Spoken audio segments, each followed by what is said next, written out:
exactly the same. Hello and welcome to round 2 of the iSNF Cup Series. We're here for the Keystone 200 at Pocono. Once again, joined by my friend Tony Trapasso. Hello. Jason, always a pleasure to be in the booth with you, and we're also joined by the chief cook and bottle washer here of the iSNF Sunday Night Fever Cup Series, one Miss Rhea Ferris. I think. But yeah, Jason, second round of the season. We're coming to the Tricky Triangle, Pocono. This place is always going to be a slugfest no matter what car we're running in, what series is running here.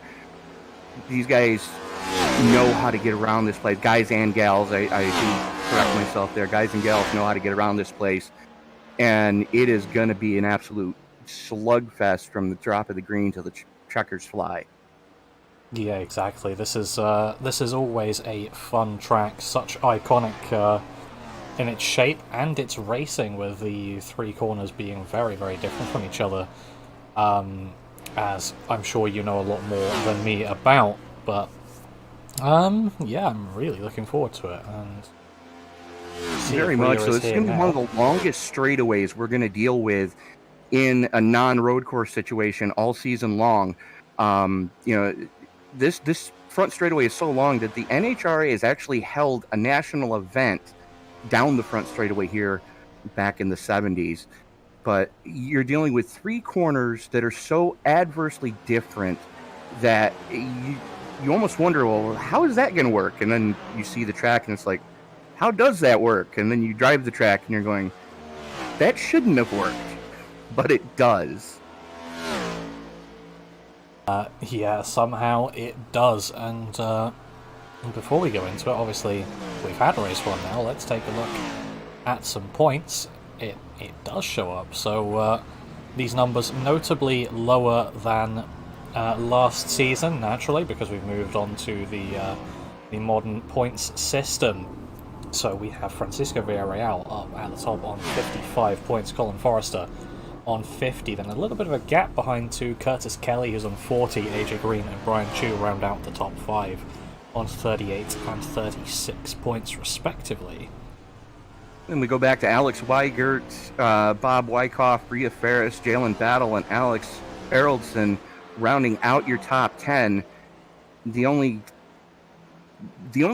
caveat in there, if you take a look at 10th place Alex Eraldson, he's listed as a sub. So it's going to be a struggle for him to get the number of races eligible to put him into the playoffs should he qualify on points. And for that matter, the same thing goes for one of last week's final round contenders, actually the father of one of last year's final round contenders, Bjorn Brokstrom, who's sitting back in 15th. He subbed in the 0 last week.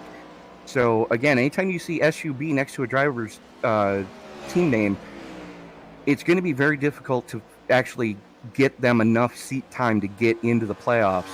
But personally, I would love to see it happen. That would be stellar. Yeah, exactly. It would be. And it looks to me like Alex Eraldson at the moment is not here. Bjorn Brostrom is, so that's good to see. We also have the appearance of Linus Brostrom, so we have both. We'll have to be specific when we're talking about one of those. And a certain Hermie Sadler in the server as well. Good to see. Absolutely. Good to see Hermie joining the crew again.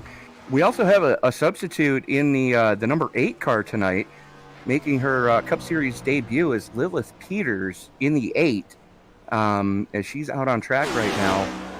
I've seen Lilith run in other series, and every time she shows up, she doesn't always qualify that great, but when the checkered flags are flying, she's thick, right in the thick of it, slugging it out for that victory. Yeah, that's always good to know, and I'm looking forward to seeing it. Just a few other changes. Obviously, we've said Bjorn and Linus in. They are in for Jonas Skoglund and Skylar Carnes, respectively.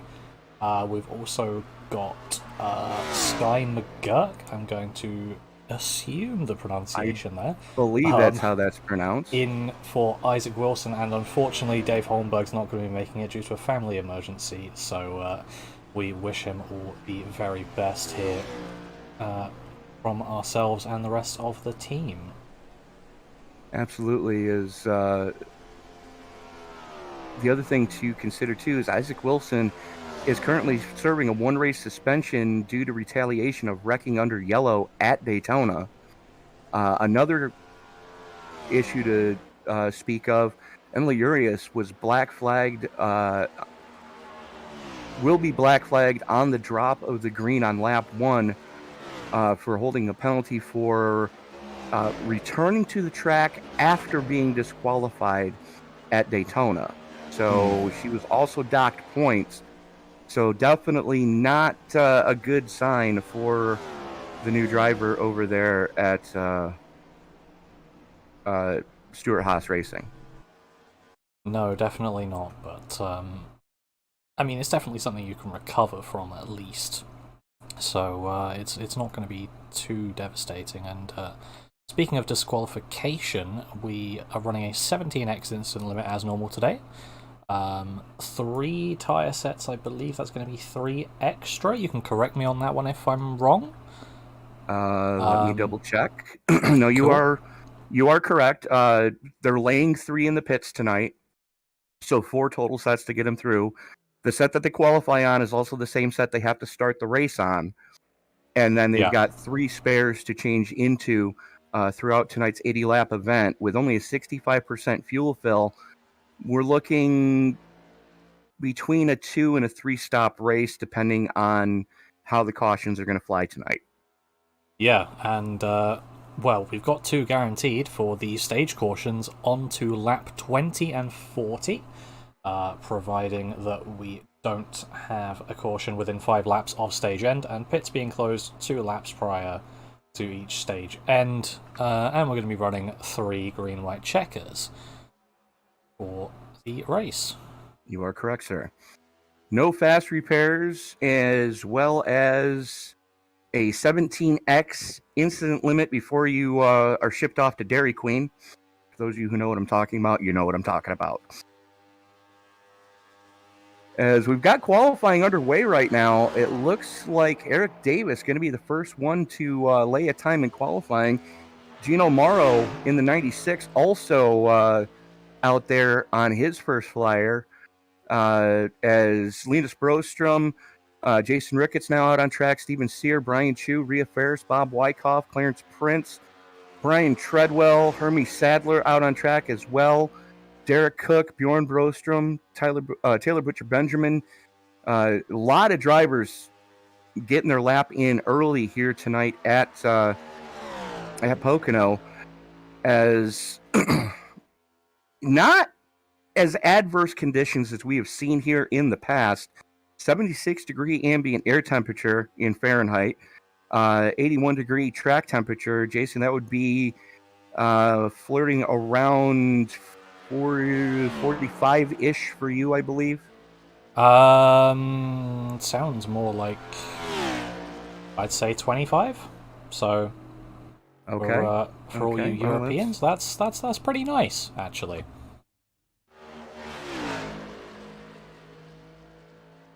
Let's find out here. But there are also a few hometown heroes. We've got Jeff Weimer.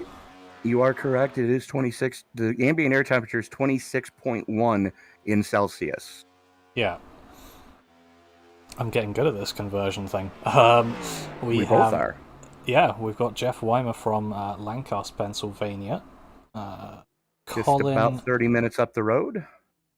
Colin Zima, let me find him on the timings. There he is, not out on track yet in Chester, New Jersey, so not far away, just the one state over. And that's about 40 minutes up the road. Yeah, Clarence Prince, also from New Jersey, from Newark, and Taylor Butch Benjamin, originally from Baltimore, but does live in Pennsylvania. So, where in Pennsylvania? That's We the don't know. question. Fair enough.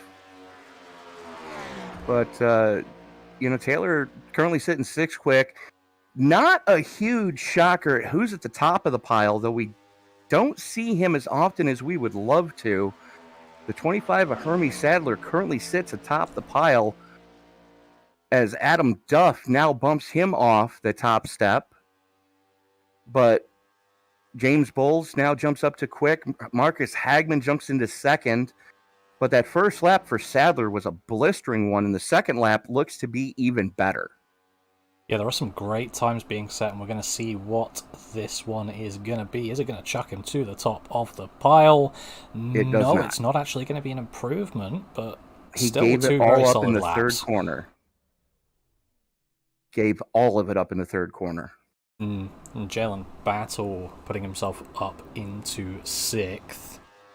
And not many people left to get across the line. I mean, they've not really got any time to do it here. There's, 5 seconds left, and Mike Iskandar's not even through turn 3, so... Yeah, that's not going to count. That's going to be him. Oi! Just a bit outside. Or is it? Is there longer in this session? Because it's not gone checkers. No, it's 10 minutes, so he is going to have time. Okay, my fault for not looking at the... So Sky McGurk still has to lay one down. Johnny Castle still has to lay one down. Jason Ricketts on his second lap.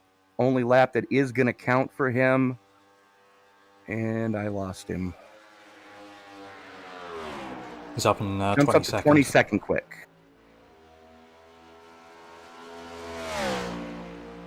So only a handful not qualifying yet. 36 drivers have laid a time down, or at least made an attempt to do so. Looking up at the top, it's very competitive for one lap pace in this field. It's showing on my SDK as Adam Duff and Linus Brostrom having the same time. I think they're about 100 off each other. 5 1,000ths of a second off of each other. Even closer. And now that jumps Linus Brostrom to the top of the pile with a 53.802. That is a full 10 thousandths quicker than Adam Duff laid down. So do they have an amount of laps they're allowed to do? Because I've noticed Linus is on lap 4. Let me look. It feels like we're doing more laps as well, which is... You are allowed 4. Okay. You are allowed up to 4 laps, and Linus is using that to his advantage. Yeah, exactly. The smallest of improvements, but it gets him up to the top. And, as Lilith Peters just finished her 4th flyer, gonna slot her into 4th quick. So that's going to be a pretty solid start in her Cup Series debut here tonight with the iSNF Cup Series. Again, you are watching round number 2 from Pocono for the iSNF Sunday Night Fever Cup Series. Jason Sawford and Tony Trapasso up in the booth with you for this one. Thank you so much for making us a part of your Sunday afternoon. Let us know who you're pulling for in the live chat, as they see quite a few people in there already. Don't forget to like, favorite, subscribe, share, and turn on bell notifications so you don't miss a single moment of action coming up this week on the Esports Broadcasting Network, as this is only, I believe this is, let me double check this, race number 1 of 2 tonight. Sunday Night NASCAR will be at the Brickyard at 8:20 Eastern Time tonight. Then tomorrow night we have the CleanRacing.net Truck Series round number 6 from Lucas Oil. That's an 8:20 Eastern Time start for that one. And then the Tuesday night triple header, AARL Truckers Feed America Cup Series, as they go to round number 3 back here at Pocono. That'll be an 8:20 Eastern Time start. And then about a half hour later, we will have the Rickmatech Cup Series, round number 3 from the road course at Watkins Glen. That is an 8:50 Eastern Time start for that one. And then the nightcap, as always, the Western States Racing League, round number 5 from Lucas Oil Raceway at Indianapolis Raceway Park. That'll be a 10:05 Eastern Time start on that one. So a ton of racing just in the next couple of days, Jason. And I'll tell you right now, I'll put our team of broadcasters and announcers up against any other team of any other broadcast entity out there in the iRacing strata. That, you know, we have the numbers that week in and week out will put on amazing shows, and you know, we have the leagues that really make it interesting. Yeah, absolutely. I mean, you can't have a good broadcast without a good race to watch, and at the same time, you still need the people. So both sides working in great harmony, I'd say. As Absolutely. we are probably going to have a great race here. 40 cars are going to be ready to start the race, as qualifying will be ending in about 5 seconds time now, and I know I'm not wrong about that one this time. So You are be getting correct. to the grid The only person now. that is not going to make the green is going to be Sky McGurk. Unfortunately, withdrawing from the event. But we still have a full field in store for you tonight. Yeah, well, 49 cars, 40 cars, 39, once I get my words out. It's still a great showing nonetheless, but while we're waiting for them all to ready up, why don't we take a quick look at the grid, Tony? That sounds like a grand idea, sir. Lovely. Starting up on the pole, subbing in the 47 here tonight, is going to be Linus Brostrom, as he set quick time at a 50.802. He's going to be joined on the front row with Adam Duff. James Bowles and Lilith Peters going to roll it off in row number 2. Row 3 is going to give us Marcus Hagman and Colin Forrester. Hermie Sadler, in his return to the league, is going to be joined in row number 8 with Lance Hill. Row number 5 is going to see Gino Morrow and Chad Thornquist, with Jalen Battle and AJ Green rolling it off in row number 6.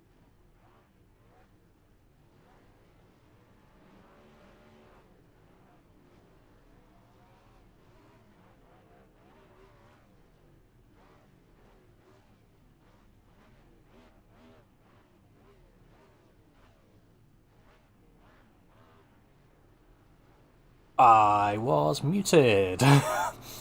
13th is Taylor Butcher Benjamin, and 14th is Damian Mulvey. Row 8 is going to be Jason Ricketts and Brian Chu.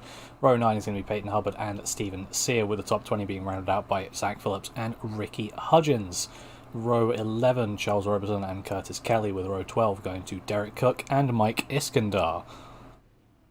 Bjorn Brostrom is going to join Emily Urias, who is going to be serving a black flag penalty on the opening lap due to issues at Daytona. That is row number 13. Row 14 is going to see Eric Davis and Clarence Prince. John Hopley and Chris V are going to roll it off in row number 15, with Bob Wyckoff, Casey Tomlinson in row number 16. Row 17 is going to go to Jeff Weimer and Tommy Stanley, with row 18 going to Jake Banner and Rhea Ferris. Brian Treadwell and Colin Zimmer are going to roll it off in row number 19. Zimmer, the last one to lay a lap in qualifying. And then starting shotgun on the field is going to be Johnny Castle in the 39th position. So 39 cars scheduled to roll it here tonight. As Jason mentioned earlier, 4 total sets of tires to get him through all 80 laps here tonight. 65% fuel fill, so we're looking pit cycle to be around lap 20-ish. And a 17x incident limit for these drivers here tonight at Pocono. But Jason, I'm loving the new paint schemes that I'm seeing on a lot of these cars tonight.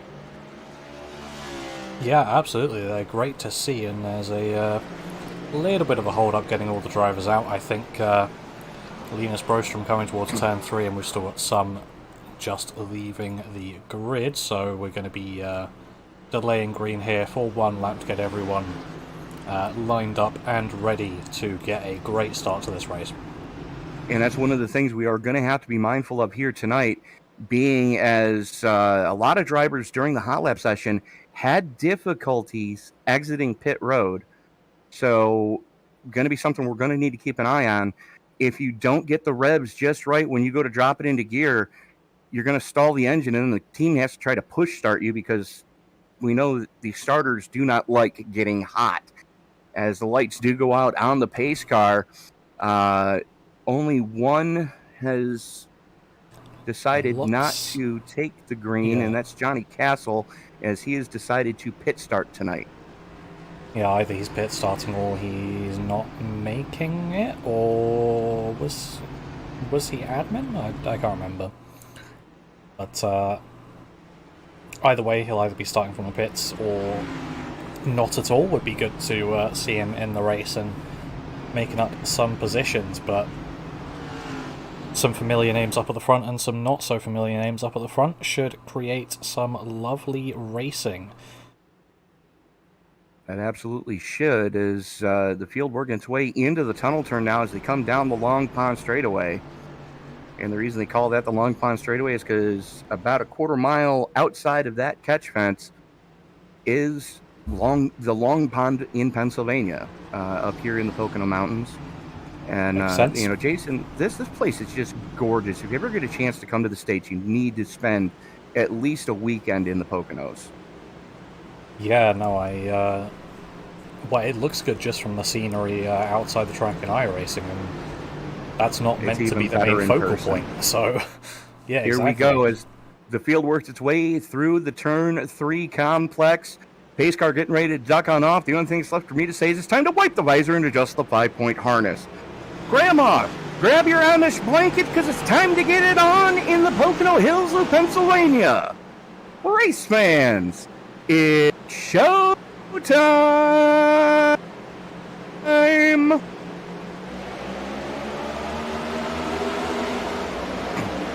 Broster getting a decent getaway so far, as the two of Bowles sucked in right behind him. We've got cars changing lanes. We're 4 wide down the front chute.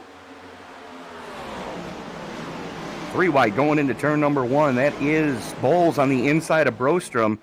Brostrom able to keep it wound up on that second groove, as Bowles now hangs the 3 of Hagman out to dry. And they're still 3 wide for third. Looking to be 4 wide. This is not a good idea. It's not a good idea, but when you know how each other race, you can do these things, especially at Pocono, so wide, and the turns being flatter than most ovals, you can tend to get away with this somewhat, but a good start here for Hagman, Forrester, and Hill. Not so great for Adam Duff, unfortunately, now in P6, and Lilith Peters dropping some positions as well. And she is now pushing the 16 of Duff down the front chute here. And they are still fanned out across the width of the front chute as Peters looks to the inside of Duff going into 1. Brostrom still in command up at the front of this piece. Gino Morrow trying to make some headway back in the number 10 spot, as Peters and Duff still door to door down the Long Pond straightaway. She is going to have the advantage going into the tunnel turn. He pinches down on her. That's putting a lot of faith in netcode. Yeah, and so was AJ Green there, getting right up to the back of that number 8 as she ran a bit wide going towards Adam Duff's car. And Chad Thernquist now looking to capitalize off of this as well, around the outside. Not quite going to be the space left there, so just tucking in and maybe hoping to make a move into turn 1. Looking up there, we have a couple cars side by side. Lance Hill and Colin Forrester. Yeah. Hill was trying to make a move on Hagman coming out of 3 and then just lost the draft, as Damian Mulvey almost getting into the outside retaining wall at 1, as here comes Peters back to the inside on Duff. And the 11 of Chad Thernquist just sitting back there going, what do I got to do? What do I got to do? Just give me an opening. And we're 3 wide going into 3. Ooh, Send it, AJ Green. That is a guy who knows how to make some positions up, and he's showing it here. Up 6 at the moment, looking for more, but exactly. Adam Duff trying to stop his advances and get himself back up towards the front of this piece, and contact. That was pretty messy. Absolutely, as Green and Peters banging doors going into one. And Peters into the wall, hard off into the wall. Ouch. And that's going to cost her a ton of spots here, as, you know, the good thing with these carbon fiber bodies is they don't pancake quite as much. The only downside is with the independent front and rear suspension on these cars, it is so easy to bend an arm. And that is something you do not want to be doing. No, it is not. Because that car's not going to be going straight if you do that, so unideal at best. It doesn't look like she's ripped them off yet. No, but she is very slow. As Brian Chu now pushes Hermie Sadler past the injured Chevy of Lilith Peters. So they are trying to make some ground up here. That's the 45 of Curtis Kelly on the outside now. Little Toyota and Chevy action. Meanwhile, up at the front, nothing changing quite a bit as Ricky Hudgens gets by. And now Taylor Butcher Benjamin sets his sights on getting past the debutante here in the iSNF Cup Series, as Charles Robertson pulls alongside the double deuce of Taylor Butcher Benjamin. Drag race, Ford on Ford grind going into turn 3. Oi! Yeah. This has Hudgens been a really almost just sent Kelly. Yeah, this has been a really unfortunate start for the number 8, and hopefully she can get some of the damage repaired in the stage caution or anything we'll have before that. We're already a quarter of the way through the stage, so bit of contact there maybe between the 52 and the 45 up there. Kelly and Hudgens have just been going after each other since the drop of the green, as Lilith Peters doing the wise thing, getting way down and out of the way because she saw how much those guys were leaning on each other, as she dives it going into the tunnel turn. Oof. Meanwhile, up towards the front, a little sweet on sweet action as Linus Brostrom up there, Marcus Hagman up there, Colin Forrester looking to play spoiler between the two Swedes, as he is now sitting in second place, and he's got the drafting help from the 79. 79, though, not close enough to really. There he goes, finally to the bumper of the 1, bails out and starts pushing Hagman as they go into turn number 1 side by side. Forrester on the low side, Hagman on the top shelf, and here comes the deuce of James Bowles trying to make some ground back up. Yeah, we'll see what he can do. Lance Hill just sitting behind him, lurking as well. He's looking to push the 3 now up in front of the 1. So changing allegiances a little bit there from the run into turn 1, as he is now possibly looking to make a move himself on Marcus Hagman, promoting himself into second place into turn 3 on the inside lane. Is it going to work out for him? Looks like it could do, but could Hagman get a better run out? Hagman is going to get a run out, but he's wise enough to realize that as soon as he ducks out, he's going to lose whatever draft they can get off your race leader, Linus Brostrom. Brostrom has led all 8 laps so far. So it's Brostrom, Hill, Hagman, Forrester, Bowles, Duff, Thornquist, Battle, Green, and Morrow rounding out your top 10. And throw a blanket over your top 13 right now. It was looking like there was going to be a move into 2 at the back of this pack, but just thinking better of it, biding your time, waiting. Not for much longer for Jalen Battle, as he's on the inside now of Thornquist and Duff. Your biggest mover right now is mired back in 26th spot with no drafting help in front or behind. That is Brian Treadwell, as he's a 2 1/4 to the good over Bjorn Brostrom in the 81. Treadwell already up 11 spots. Next biggest mover is going to be up in the number 14th position, That is the 45 of Curtis Kelly. He is up 8 positions from where he started. Yeah, I've said it time and time again. It's always great to see these big movers here in the iSNF. I mean, you've got the guys who don't necessarily have the one-lap pace, as there's a move from the 91 onto Jalen Battle. Are they going to be 3 wide coming out the turn? Is Gino Mauro's going to have a look? No, he's going to help AJ Green out here, get him past that 24. But as I was saying, it's great to see the guys that just move up, as they may not be the quickest over 1 lap, but put them in a race situation, they'll get up there somehow, some way. We've got a battle going on in front of them. That's Adam Duff in the 16, Chad Thornquist in the 11.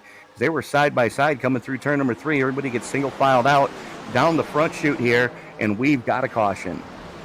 It's like Jake Banner having issues. Yeah, looks like it. Let's have a look. See what that may have been. That's an interesting scenario so far. 3 wide. Ah, there it is. Oh, supers.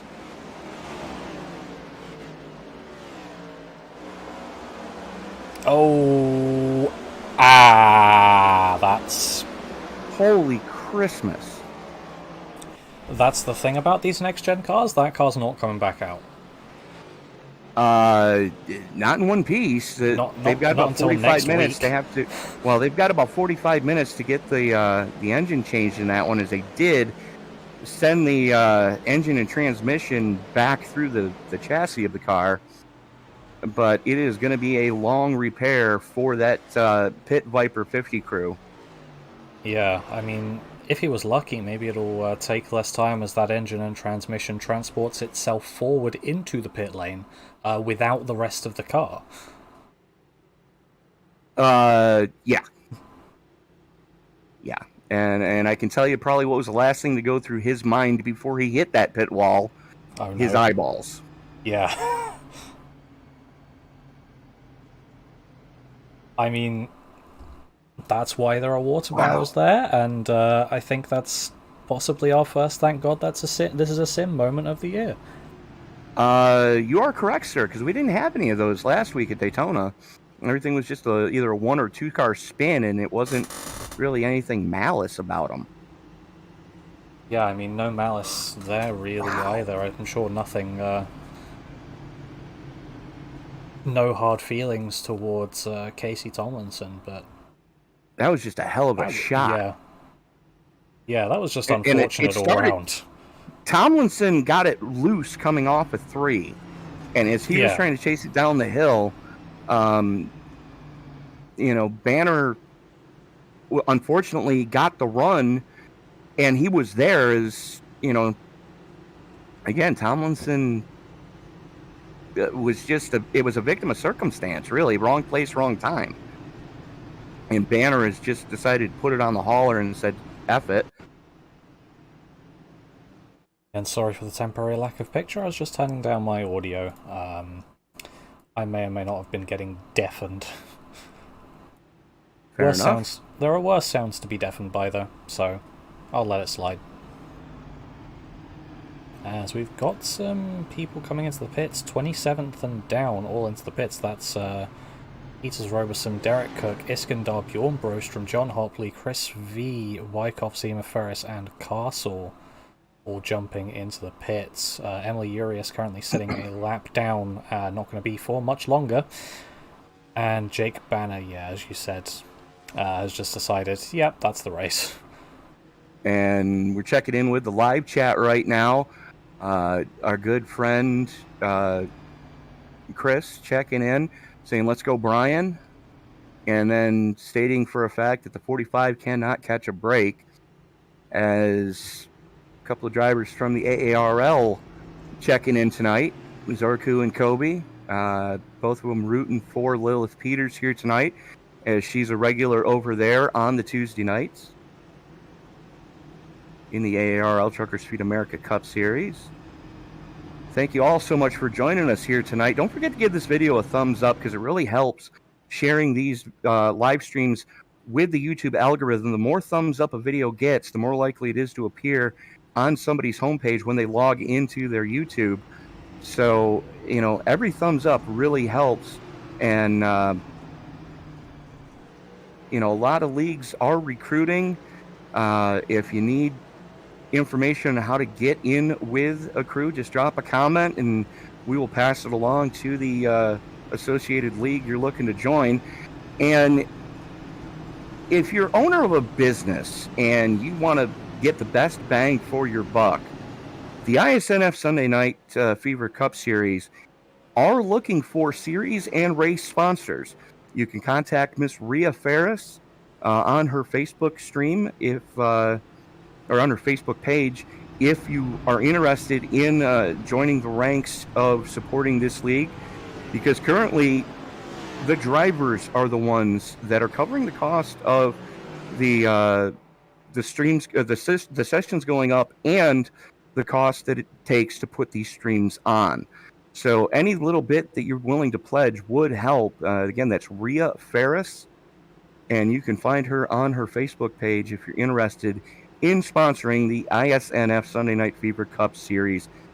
Either as a series sponsor or even a race sponsor would help immensely. Yeah, that being the spelling on your screen, and choose to see those logos flying by on the top of your screen as a big your logo here. Pretty your much. Logo will be there, and you can get an ad out in our ad breaks, and we'll make sure you're shouted out. 30-second, 60-second commercial plus a live read throughout the broadcast, and we can bring traffic to your small business.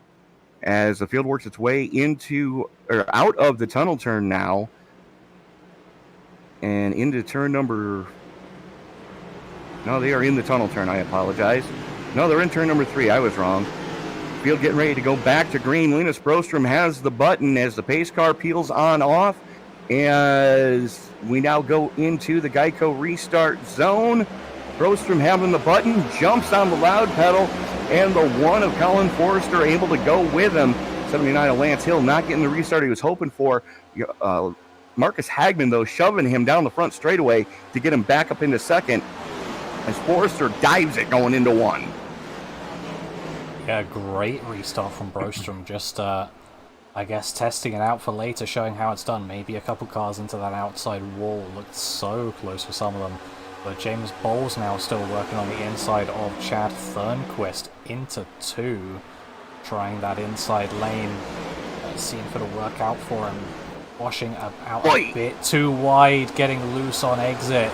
He banged the wall coming out of the tunnel turn. Looked like it could give good opportunity to AJ Green, who is still battling with Adam Duff back there.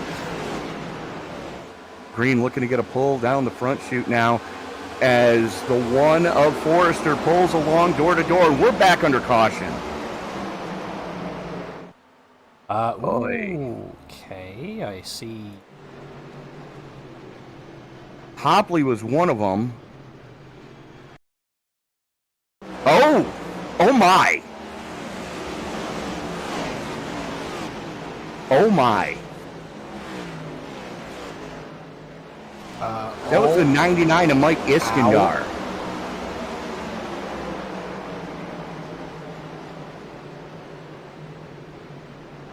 Iskandar and Hopley door to door going through turn number 3.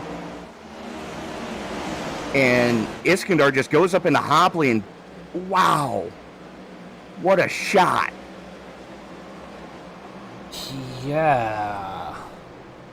That was an interesting one. I mean, for John Hopley, if he was carrying any damage from that, which he definitely was, at least he was put into the correct place.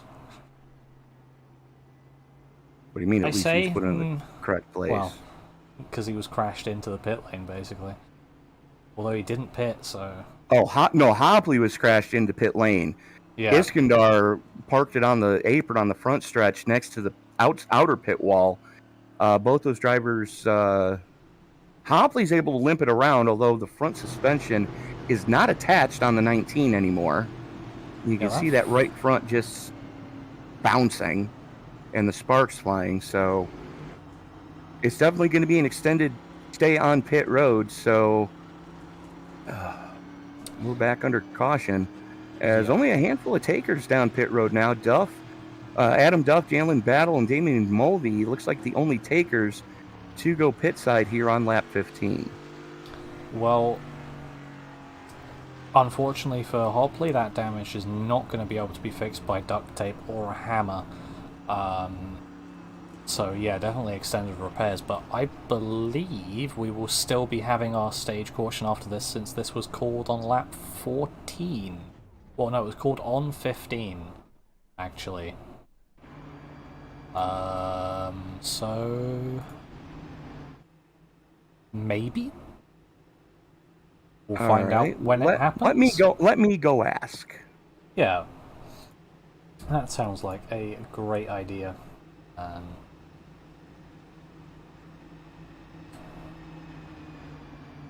As soon as I can find out where they are.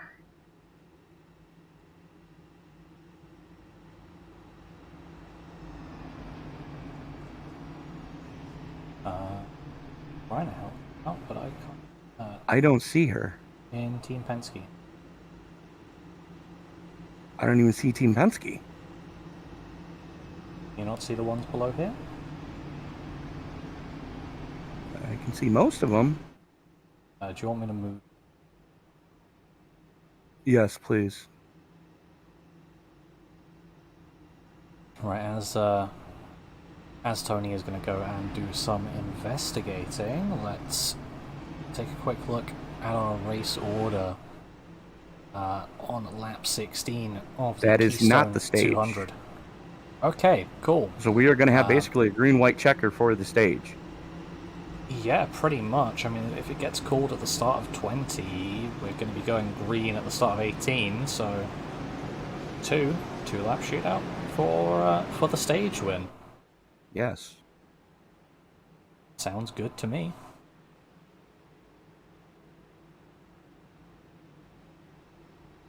So as they currently sit, Linus Brostrom, Colin Forrester, Lance Hill, Marcus Hagman, Chad Thornquist, James Bowles, AJ Green, Gino Morrow, Brian Chu, and Hermie Sadler rounding out your top 10. And yes, ladies and gentlemen, if you're just joining us, that is the Hermie Sadler that does have real World Cup experience. Multiple time winner in the Cup Series, I might add. Yeah, and did we not go a lap of green flag running because we're single file?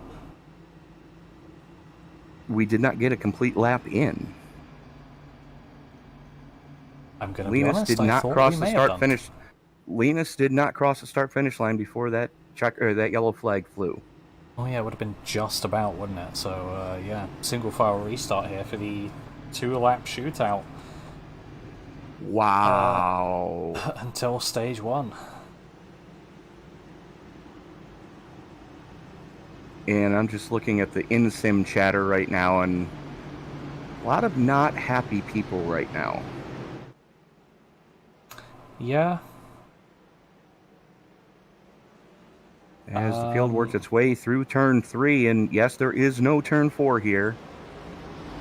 3 corners based on historic tracks when this track was built. The Milwaukee Mile being turn number 3.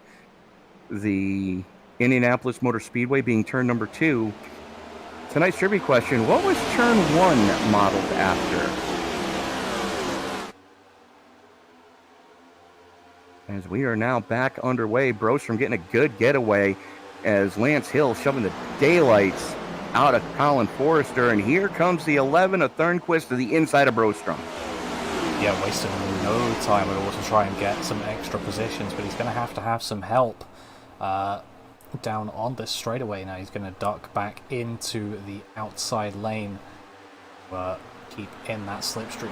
Look at that Gino Marrow just on the inside of James Bowles there, trying to go for it. Someone's in the wall in the background. I think that was Curtis Kelly, if I'm seeing it correctly. I believe you are correct. Yes, that was the McDonald's ride.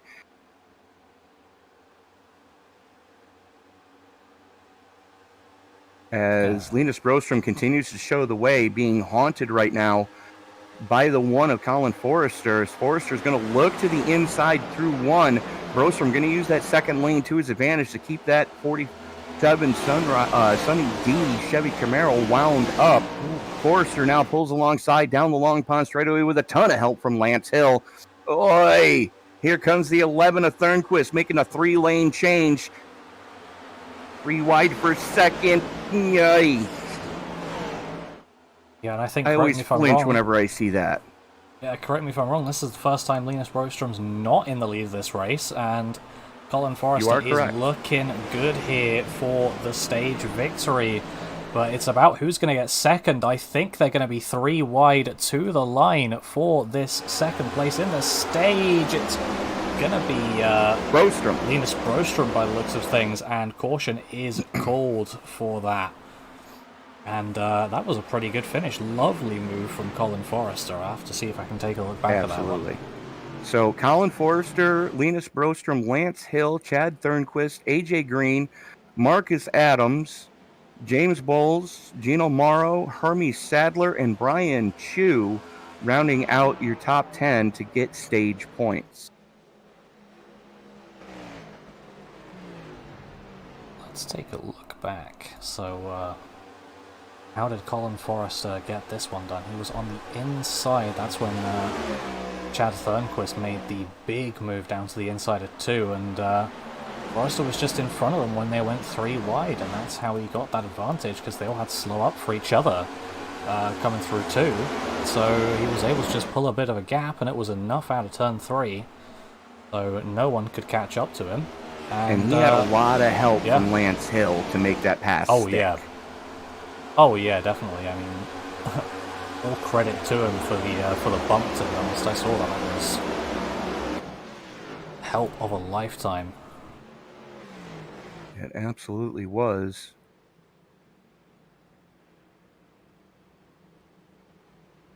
As a on the stage caution, if you would like, we can. Thanks, Chris. I needed that pointed out to me. Instead of calling Marcus Hagman, I called him Marcus Adams. Marcus Adams, of course, one of the Friday Night League drivers that we broadcast. That Brian Chu, a member of the Circle B Diecast Super Speedway Series. Yeah. Chris Worrell checking in the live chat. Chris taking some time off from the Cup Series here in the iSNF.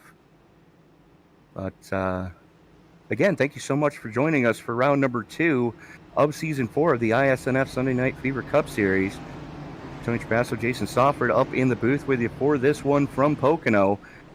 Stage 1 now in the books, as we are going to see wholesale pit stops. And I would be shocked if we didn't see tire changes here from just about everybody. I mean, it makes sense. You're a quarter of the way through the race. You got 4 sets of tires. Run the numbers. That's correct. And we've got stage 1 in the books, and we've got everyone in the box, apart from Jalen Battle, Damien Mulvey, Colin Zima, and Adam Duff, by the looks of things. So... And you would be correct, sir. Is Jalen Battle staying out to get that all-important bonus point for leading a lap? Yeah. Is there one now? I don't think there is one now. Okay, fair enough. Fair enough. I thought that went away, but... So, Battle was down on lap 15. Mulvey was down on 15.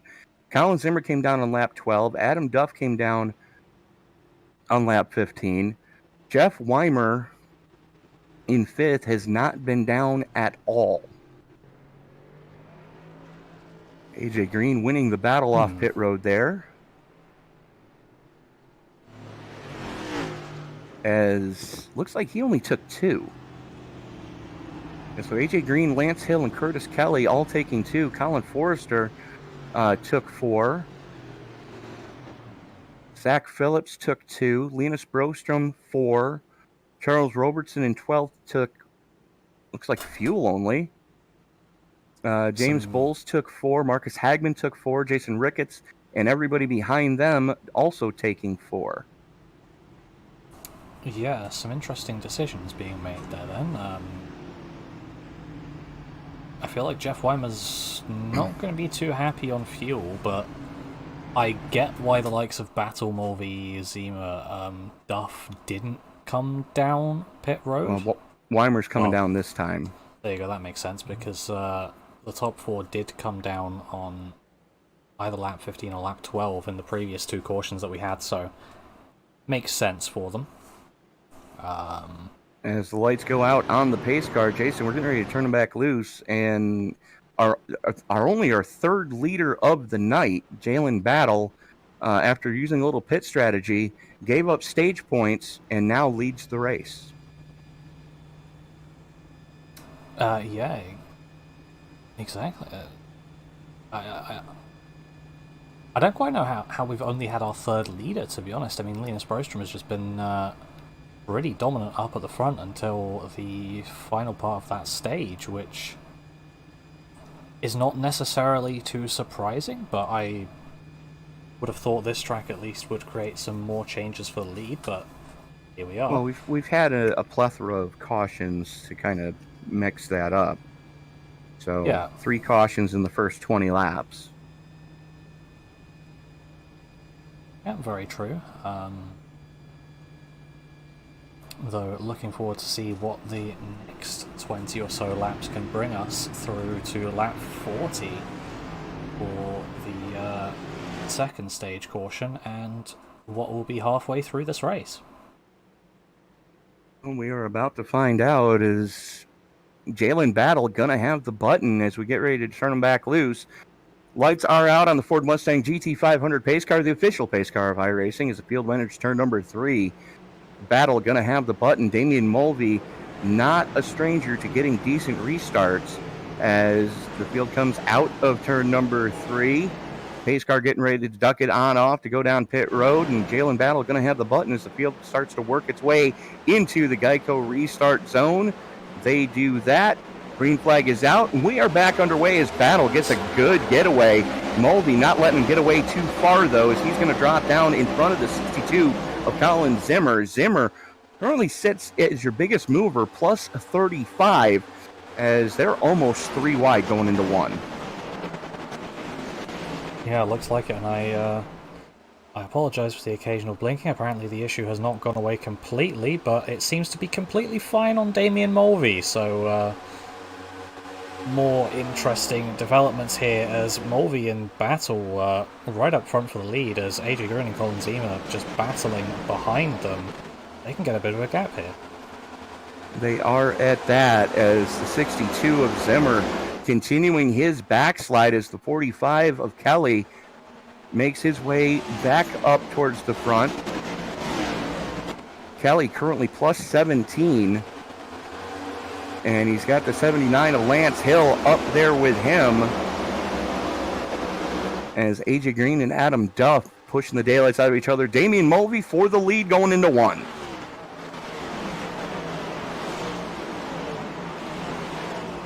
Yep, and it's looking good for him. He's going to be able to get up in front of Jalen Battle there and be the 4th leader of this race. Battle nearly pushing him down the straight as we come over across through turn 2. And there is a caution. See if I can see what happened. Ooh. Oh, yeah.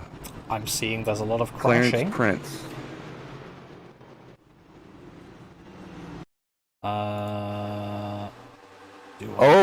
That started with a 38. Oh. Oh, my goodness.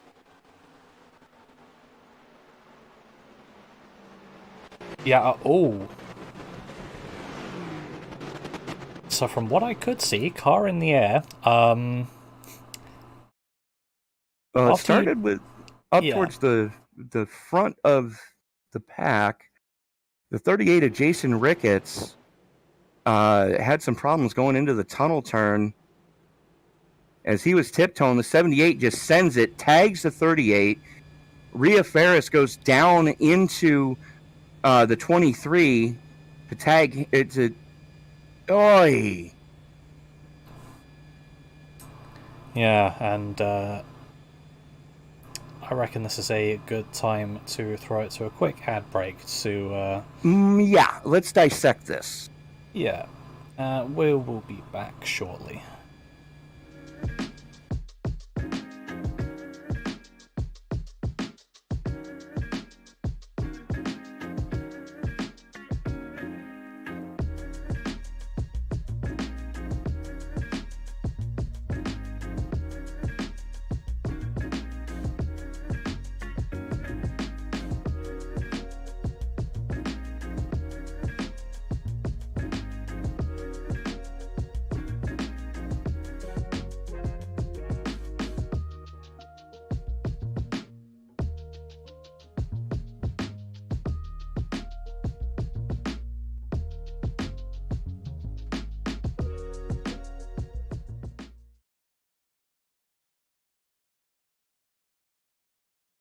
Drivers that took time, all of them within 3.5 tenths of each other tonight is going to be a very closely competitive race.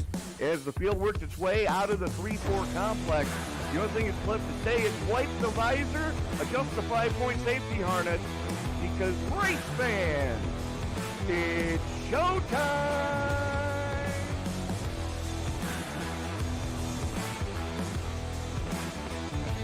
Amazing looking cars already. Green flag will fly. Oh, the wreck-it! Well, one thing that you're going to see at this track that we haven't seen the last few weeks is a surface that's multi-group. I think this is the first multi-group surface we're going to have. After an amazing race at Daytona, we now come to the West Coast and Auto Club Speedway in Fontana, California for the second round of the Way She Goes Racing League Cup Series.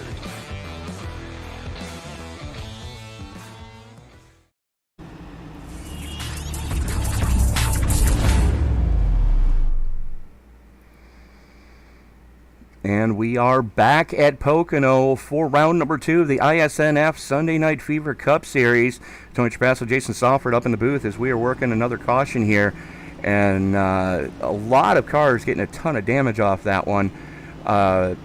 Eric Davis getting yeeted into the wall. Clarence Prince, unfortunately, had contact with Rhea Ferris, which sent him into the wall.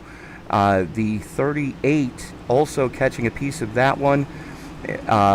Jason Ricketts has now decided to put it on the hauler, and we have lights out on the pace cars. Damian Mulvey has become only our 4th leader of this race here tonight.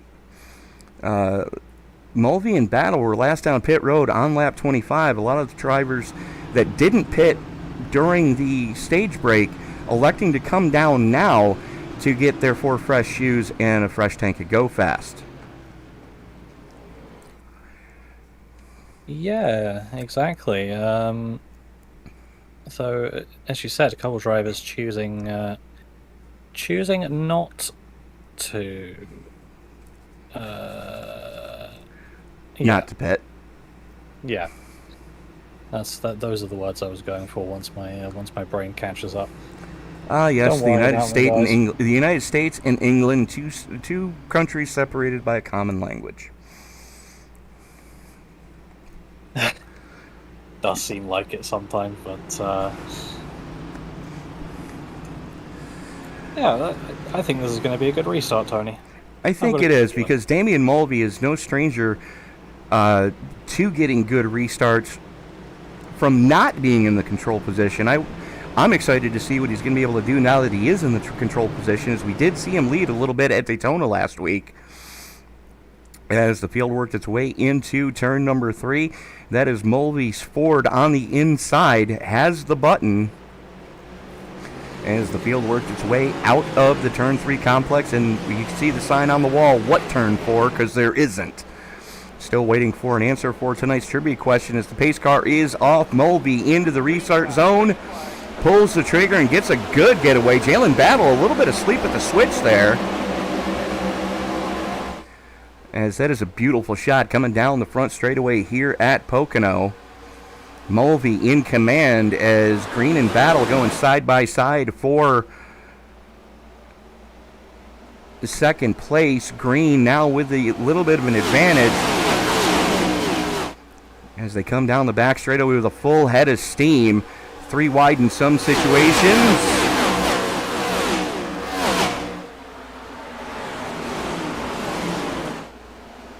Mulvey still in command at the front.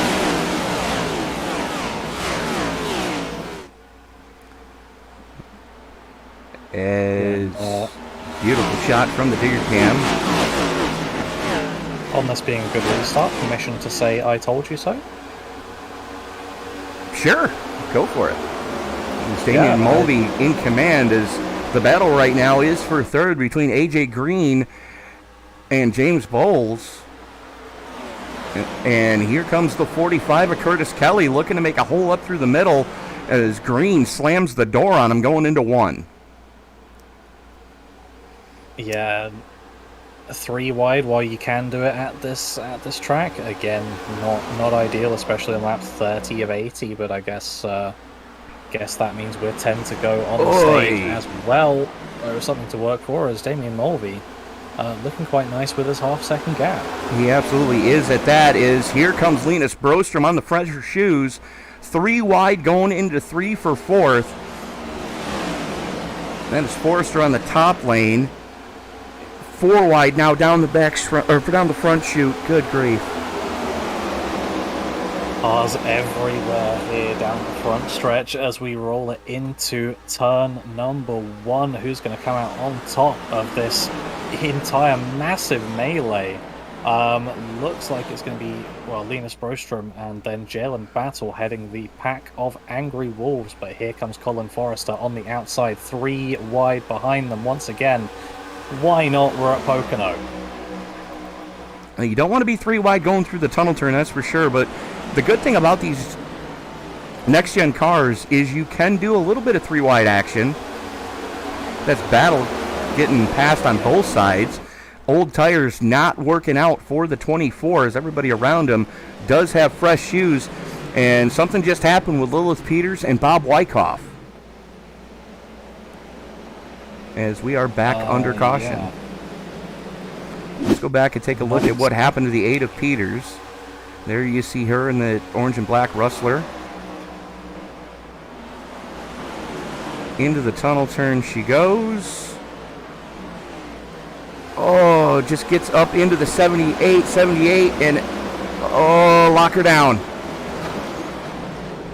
Oy. And I think that was Brian Chu that just caught a piece of that one. Ooh, yeah.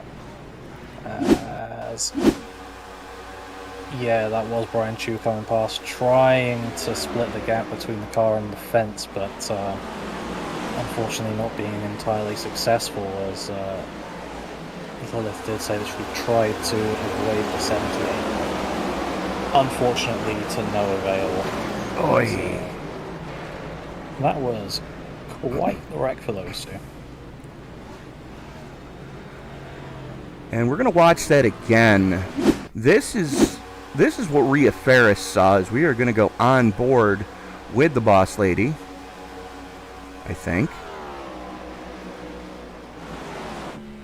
Here we are on board with Rhea Ferris. You can see it popping off in front of her. That's Chu, 2 cars in front of her.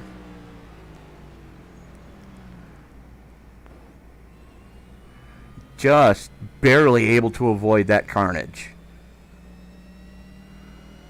Yeah, right place at the right time for Rhea Ferris. I mean, yeah,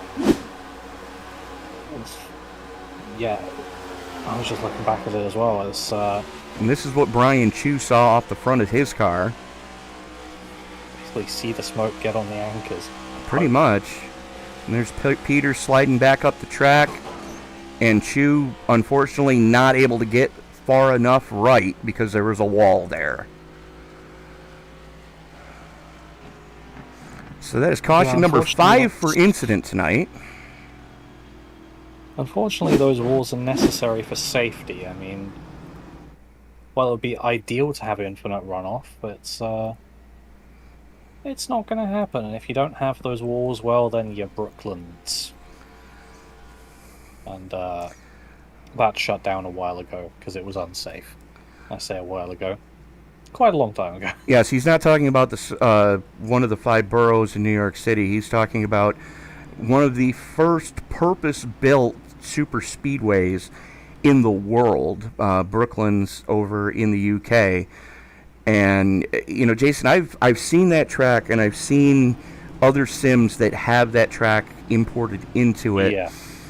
I can only imagine the chutzpah that was needed to keep your foot planted to the floor as you're bouncing 3 feet off the track coming across the rough surface that was the banking at Brooklands. Yeah, well, I mean, I've tried it. Assetto Corsa has a good mod for it, and I've tried it in a car of the time, the Auto Union Type C, I think it was, the Silver Ghost. Yeah, the ridiculously fast car with an airplane engine in it. Yeah, 16 cylinders and a supercharger. Yeah. And you can't go flat. So I guess that just shows you the lack of grip that those cars had and how far we've come. I mean, if you think about it, it's quite a short space of time as well. I mean, just over 70 years. Yeah. Things evolve quickly. Well, when you think about how quickly just the automotive industry evolved just in the first 50 years, you know, from the time that Daimler created that first horseless carriage that he created way back in the 1800s. I mean, just the fact that there are cars out there with an internal combustion engine driving the wheels that are going north of 400 miles an hour in land speed racing. And that car that Daimler created just prior to the turn of the century would top out at like 15, and everybody thought that was flying. Yeah, 15 if you're lucky down a hill. Right. Well, it was a single cylinder, and carburetor technology was nowhere near what we have today. As the lights are out on the pace car, my friend, and Damian Mulvey, one of your continent brethren over there in the western part of Europe, currently shows the way. Yeah, and it's good to see him up there for myself, especially, I guess. But hopefully, I finally get my interview with him. I've been waiting for a while, and here we go as the green flag is in the air, coming towards the restart zone. When's he gonna go? It's gonna be now, and it's gonna be a good one. He's got a lovely gap there, but he's got to watch out for AJ Green. He does have to watch out for AJ Green, as well as the other 3 drivers that have also led laps here tonight. The 1 of Colin Forrester, the 47 of Linus Brostrom, and the 24 of Jalen Battle, all up in that mix as well. As there you see Thornquist going 3 wide with Battle and Bowles. Down the Long Pond straightaway they come. And we've got one in the wall back there. That's the 20. Yeah, they're still crashing there as well, slightly further up the straight as... I think that's Chris V is sideways now. I think Will Peters was involved in it. Derek Cook. Well, they were 3 wide coming out of turn number 1 as the 66... Oh, no, it happened from the outside. The 21 just gave the Spanish Archer to the 20. Brian Chu involved in that one. Lilith Peters, rear ends Chu. A lot of cars getting locked down to try to avoid it. Let's see what happened with Derek Cook here. And you see Cook in the Fastenal number 17.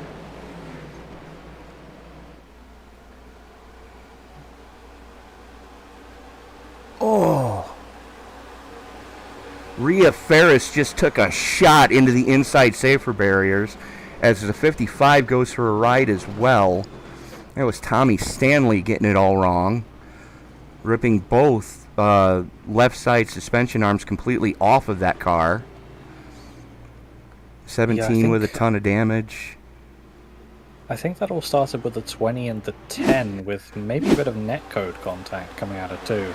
Well, let's see what the eye in the sky picked up, as we are going to go with the chopper. There you see the 20, the 10 coming up on his outside. Pinched up by the 66, goes down. Oh!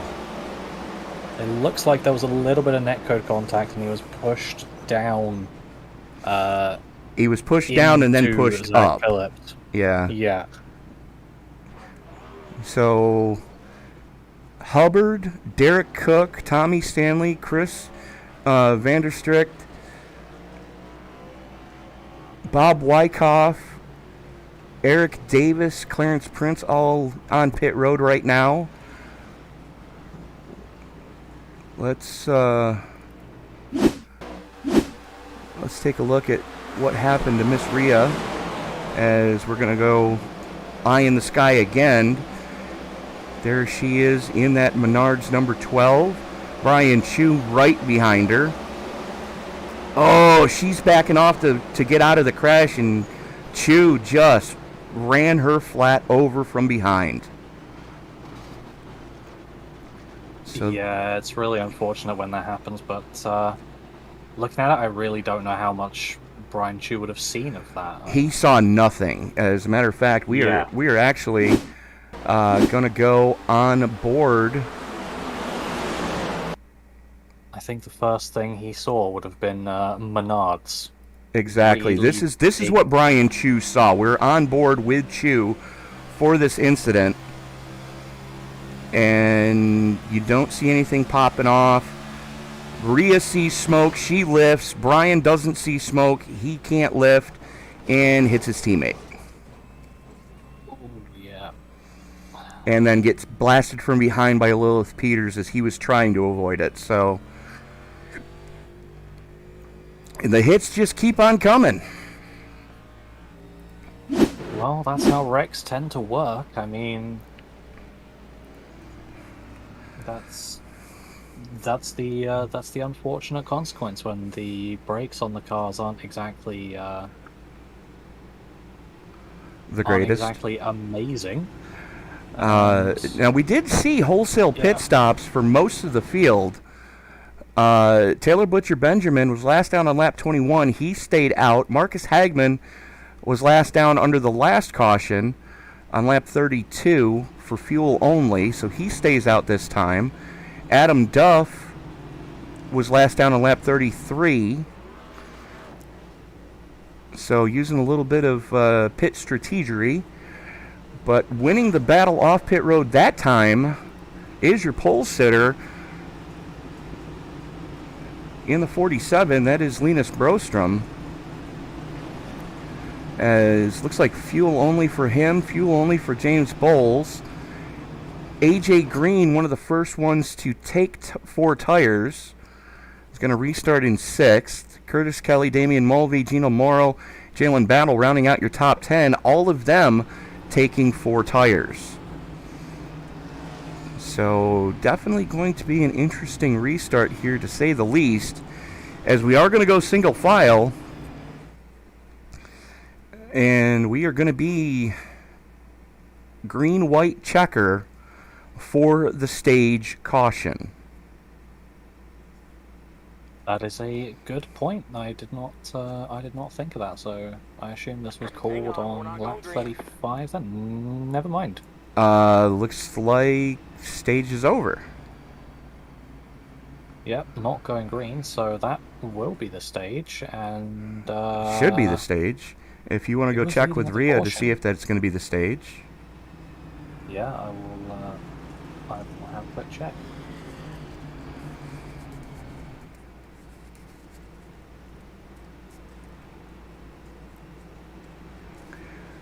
Meanwhile, Taylor Butcher Benjamin becomes only the 5th leader tonight, as Damian Mulvey relegates, currently sitting in 8th. Marcus Hagman, as far up as he's been in a while. Your biggest mover, though, is back there in 12th. That's Jeff Weimer in the number 10 after getting involved in that last incident. He is plus 21 currently. I can confirm that that is the stage, as the caution came out basically right as they came to lap 35, and it was Damien Morley that brought us across the line. All right, then. So he's going to be getting the stage win points. All important 10 points for Mulvey. Is coming into tonight, he was in desperate need of them after getting a race taken away from him last week at Daytona. So the lights have now gone out again on the iRacing pace car, the Ford Mustang, the official pace car of iRacing. Always has been, always will be, in my opinion. Fight me about it.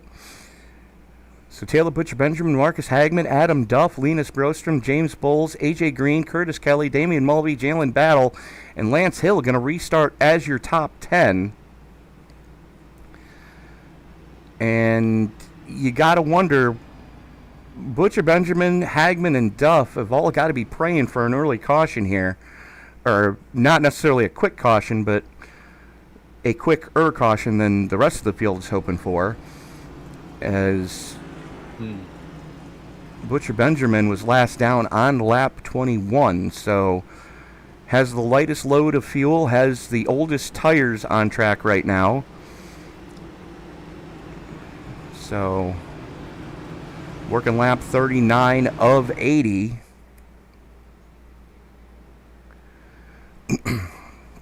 As the field works its way into turn number 3,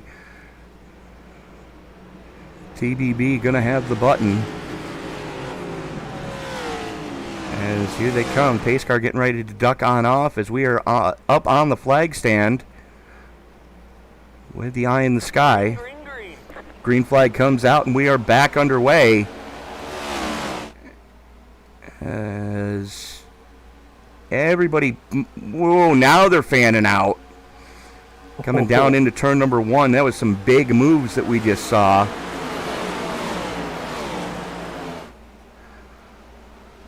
Yeah, Butcher Benjamin getting a good getaway, though. I have a feeling Damien Mulvey really wanted that inside, as he's really wanting that inside now, running right on the straight line that we have down the bottom there, as he's making moves on Jalen Battle and Curtis Kelly. Oi! Big hit of the wall for James Mulvey. That's not going to help your suspension. It absolutely is not at that, as field files its way through turn number 3. We stay green so far. Butcher Benjamin continues to show the way. AJ Green now works the inside of the 2 of Bowles going into turn number 1. Bowles with a little bit of drafting help from the cars in front of him, as Green just bombs it. And right behind him, that's Jalen Battle and Kelly trying to reel in Damien Mulvey. Battle getting the drafting help from Mulvey down the Long Pond straightaway. Also getting some help from Lance Hill, as Hill now pulls alongside of Kelly going through the tunnel turn. Everybody kind of tiptoeing through there. And, you know, Jason, this one thing, contact coming out of turn number 2. But the one thing I've noticed is since we've gone to independent suspension and these cars, the bumps in turn 2 are not as dramatic as they were with the solid straight axle. Yeah, it looks to be. And that's contact between Kelly and Lance Hill. That's going to stay green, though, as neither of them spin. But fanning out everywhere are cars, and there's one going very, very slowly. Lance Hill is still going super slow. I wonder whether that somehow broke some suspension. There may be a caution for that, actually, as he's coming back. It did. You can see sparks flying, as we are going to go back and take a look at what happened to Hill. Stays green. He goes down into the 45, and right front suspension damage on the 79. As everybody doing a great job to avoid him as he's trying to get down and out of the way. That was a shot. It was indeed. We're now back live. While you were looking at that, we've got some great battles between Linus Brostrom and Adam Duff. AJ Green managing to get past the pair of them, as Taylor Butcher Benjamin narrowly staying in the lead from the restart, as Colin Forrester last time out set quick time of the race with a 53.68, so he is flying back up. That is moving, especially with the drafting help, as the 22 bails out down low to try to break the draft on Hagman. Hagman not taking the bait, though. Still in the slipstream of the 22. Hagman backs off just a tick to try to get that pull down the front chute. It's Charles Robertson and Jeff Weimer going after each other now. That's back for 11th. It's Robertson in the 14, Weimer on the top shelf in the 10, as the 45 of Curtis Kelly there as well. Kelly shoving the daylights out of the 14 right now. As in front of them, Damian Mulvey and James Bowles going after each other. Mulvey on the low side, Bowles on the top shelf, as Mulvey grabs 6th spot, but Bowles comes back on the top lane, still side by side, drafting advantage to Bowles, as Mulvey giving him all he can handle right now by his lonesome, as here comes the 1 looking to help Mulvey get back towards the front of this piece. Yeah, it looks like he may have the 11 with him as well, as maybe a bit of a block there into turn 3, but nevertheless they are 3 wide. Now Mulvey in the middle, Forrester outside, James Bowles, Forrester inside, Bowles on the outside. They're still 3 wide running down down the front stretch. Battle maybe looking to follow James Bowles through, as is Thornquist on Forrester. Still being just about 3 wide through turn 1, and I think this is possibly the longest successful 3 wide we've seen so far. They've been that way for almost a lap now. Yeah, I was questioning whether I should say successful, but they didn't crash. Oh, then it's a successful 3 wide. I don't know how much more of that my heart can take, but not much more for mine, I can tell you that much, as Jalen Battle having to defend on the inside from Chad Thornquist now, as he got a great path too. And it looks like we're having a move for the lead here as well, as Taylor Butcher Benjamin having to defend the inside from AJ Green. And that's been some great movement from the 91 to get back up to the front of this piece. He is at that. I'd like to point out we've got 3 drivers in the top 10 that are sitting plus 11 right now. AJ Green, Taylor Butcher Benjamin, and Curtis Kelly all plus 11. But your biggest mover is the 10 of Jeff Weimer, plus 19. He's tied with Brian Treadwell, as Weimer sits in 14th, Treadwell sits in 18th.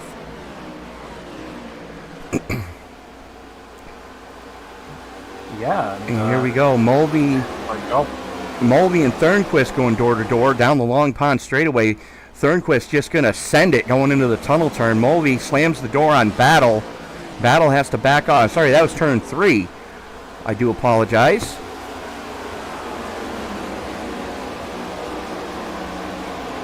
Battle for 5th, hot and heavy. As that's Forrester and Duff going door to door. Yeah, great racing here between these two and the rest of the field, to be fair. As, was that a bit of wall for Linus Brostrom? I think he had a little nibble of that outside wall there. He did have a touch, anyways. But we are still waiting for an answer to tonight's trivia question. What 3 tracks were the corners here at Pocono modeled after? As the 96 of Gino Morrow gets into the turn 2 wall, stacks up Jeff Weimer behind him, as here comes Steven Sear in the 5, working the inside of Zach Phillips, coming through turns 3. As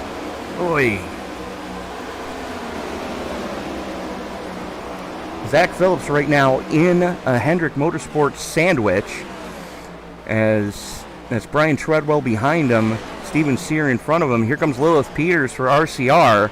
to the inside as well. But what 3 tracks was this track's corners modeled after? Turn 2 being the Indianapolis Motor Speedway turn 2 being the Milwaukee Mile, turn 3 being the Indianapolis Motor Speedway. What track was turn 1 modeled after? Battle going on for... I believe you got turn 2 as Indy for first time. That's right. Yeah, turn 2 was Indy, turn 3 was the Milwaukee Mile. Yeah. What was turn 1 modeled after? Good guess there, being Rainbow Road, Coconut Mall, and Bowser's Castle N64. No, Chris, that's not what it was. Quite a fun track. It wasn't Chris, funnily enough. Oh, okay.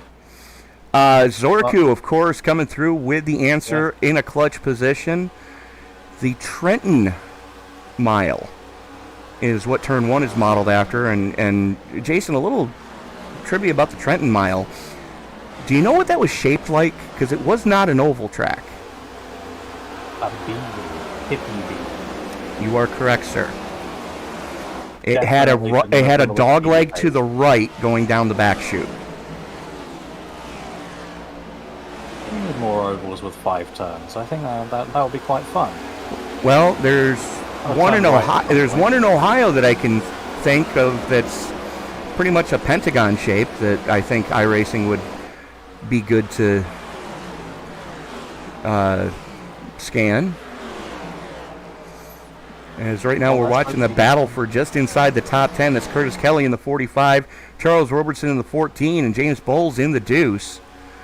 And don't count out Gino Morrow Ricky Hudgens in the 52 right there as Hudgens works to the inside of Bowles. Coming down the Long Pond straightaway, Hudgens with a good head of steam. And he is from Harrisburg, North Carolina. We're not that far from Harrisburg, Pennsylvania. And do you know what Harrisburg, Pennsylvania is the home of, Jason? Absolutely not. Do you like chocolate, my friend? I do like chocolate. How could you tell? Have you ever had Hershey's? I have. I don't think it's as good over here as it is in the States, to be honest. Personally, I'm a Nestle's kind of guy, but that's only because my dad worked there for 30 years. But Hershey, Pennsylvania... Oh! You've seen something that I haven't. Yeah, the 11 of Chad Thornquist just pancaked the turn 1 exit. Doesn't look like he's got any suspension damage. I can confirm it looks okay. It's not completely off camber or off toe, so... That's a good note. Doesn't look like it's feeling fine though, because he was running really close to that wall on exit 3. Yeah, as well. he's struggling. He probably bent the toe arms in that car with as hard as he hit the concrete on the exit of 1, just missing the safer barrier. So... Yeah. A little bit better line through there. So we're going to check back here. Battle for 12th between Ricky Hudgens and James Bowles as they are still door to door and have been for the last 2 laps. Great race between these two, although I can't help but think James Bowles would want to be battling for 3rd, not 13th, as You're right. He's had a bit of a drop down the field, unfortunately. I'm not sure whether that's due to incident or anything, but Taylor Butcher Benjamin into the pits, needing to pit for fuel and probably getting some tyres while he's at it. Well, the good news is he shouldn't go a lap down here because it is possible to change 4 tires and get a fresh tank and go fast and not go a lap down. But that is definitely going to hand the lead of the race over to that man right there, AJ Green in the 91. Out of Clemens, North Carolina. Right behind him is Colin Forrester. As Green is plus 11, currently leading this piece. Forrester plus 4. And 3rd place as they sit, Marcus Hagman. There you see him, plus 2. Linus Brostrom starting to reel him back in, as is Adam Duff, as both those drivers started on the front row as they are -3 from where they started, and here comes Hagman. Yep, Hagman into the pits, and Chad Thornquist trying to make Adam Duff stay on that -3, and Jalen Battle coming through as well on that top side. Bit of a nice train forming between them, but Adam Duff is going to be able to fight back against Battle here on the inside lane. Though no, he's not. With no drafting help, that's not going to help at all. Yeah, not anymore, as he is down to the back of this little 4-car train, as the top two have checked out a little bit here. They've got a 1.7 second gap from Forrester to Brostrom. They have it that, as Forrester's been one of the cars to contend with all night long, led a few laps early on.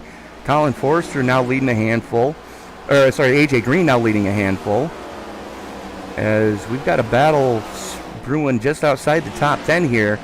It's Hudgens and Bowles still going after each other. Yeah, it looks like they've not given up yet.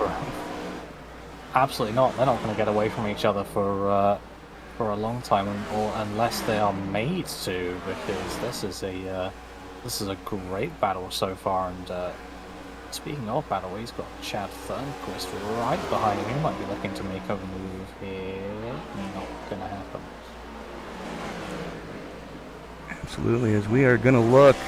This is what the back end of Jalen Battle's car looks like. You see him get a little bit better run down the Long Pond straightaway into turn number 2. Sternquist having to deal with Adam Duff ever so slightly. And now Battle starting to reel in Linus Brostrom. As there you see Brostrom right in front of Battle.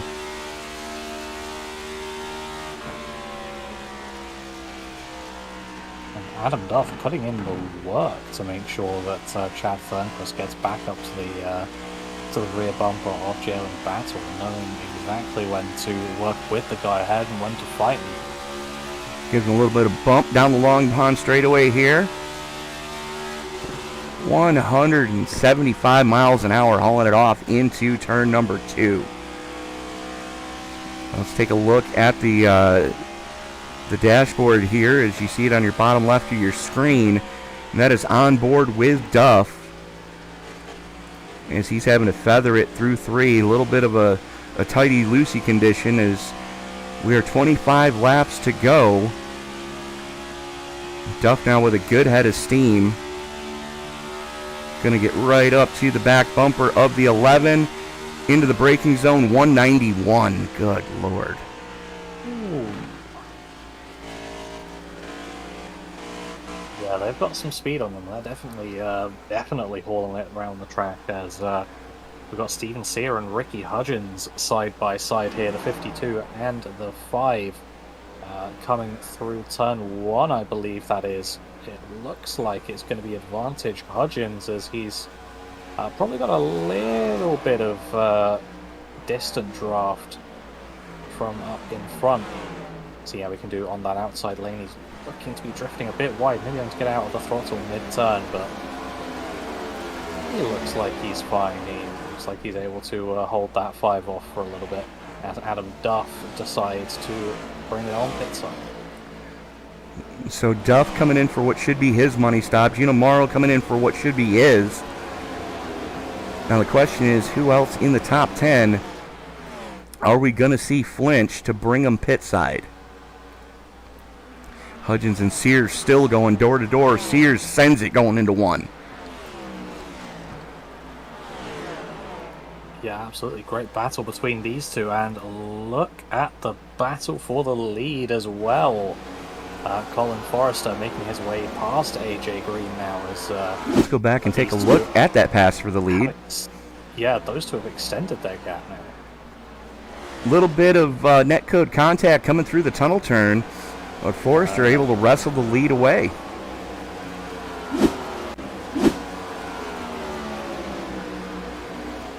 As Linus Brostrom and Damian Mulvey both go pit side. And it's going to promote Thornquist, Kelly, and Robertson into some top positions.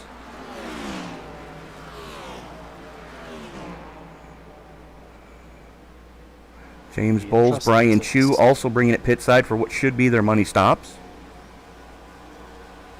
When are the rest of them going to come in? Because the entire top 12 last pitted on lap 36, so I'd say roughly around the same time. Just when is that time? Is Chad Thornquist getting really close to the wall as he tries to battle? Take a look back here as Thornquist has caught battle. Looks like Thornquist coming pit side. Forrester's in, Green is in, Kelly is in. It's going to hand the lead of the race back over to Jalen Battle. Promotes Charles Robertson up into second place.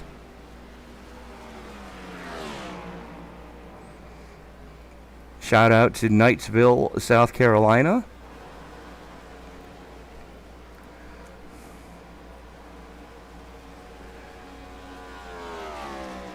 Jalen Battle representing Atlanta, Georgia. 9 career wins.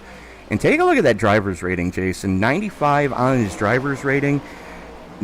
That's one of the top 3 in this series.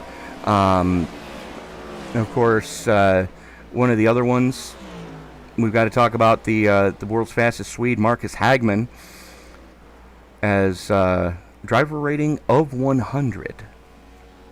As now Battle comes down pit road. That's going to hand the lead of the race over to Robertson. Something's happened to Chad Thornquist. He has jumped it to the pits. Ooh.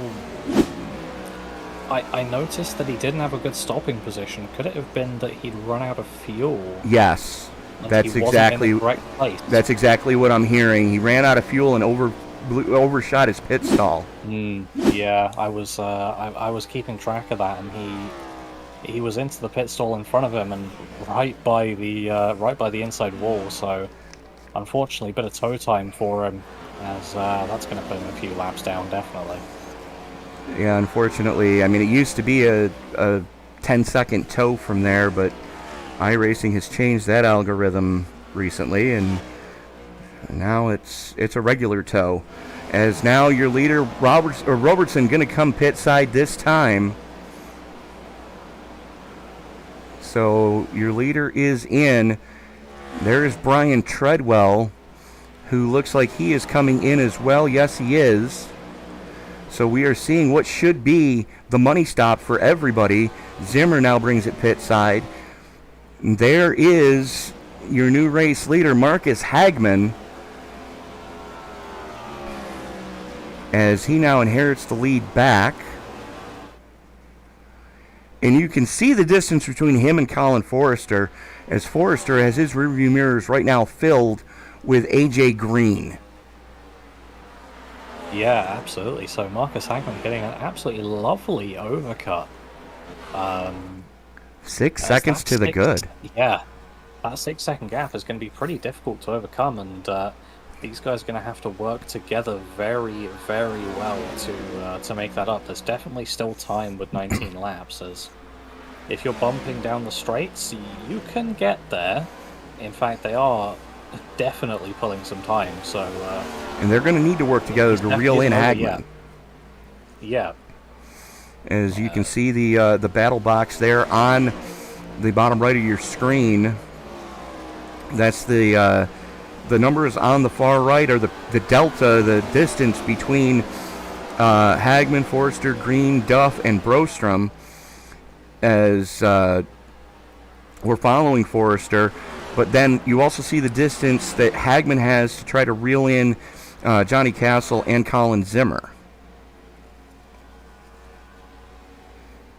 Yeah, if he can get up to those guys and get some help himself, then he'll be in a really good position. But that gap was 6 seconds. It's now already 5 after, what, a lap and a half? So... Right.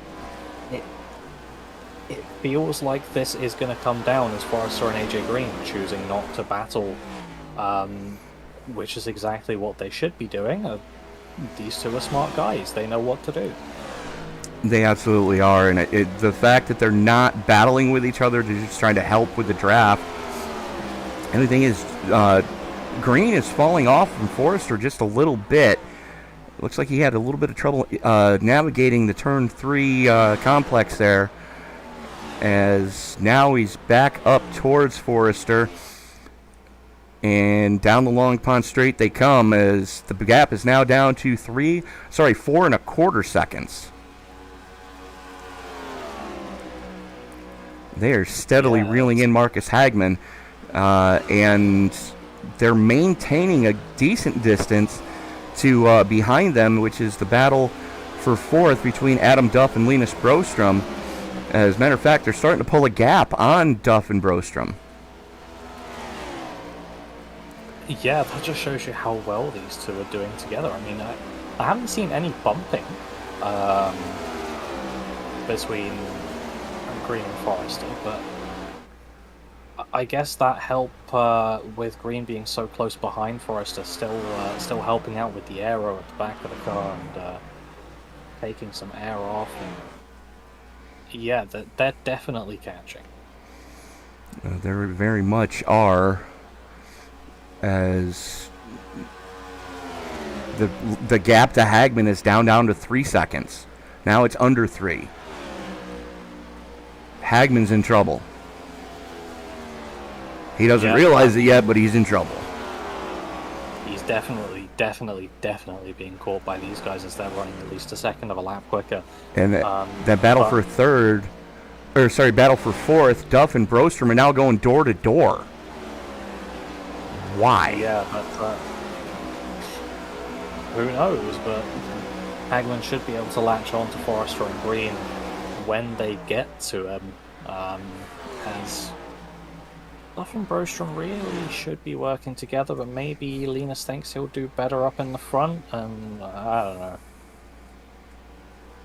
Or maybe they think there's going to be another caution, they think they're going to catch anyway, who knows?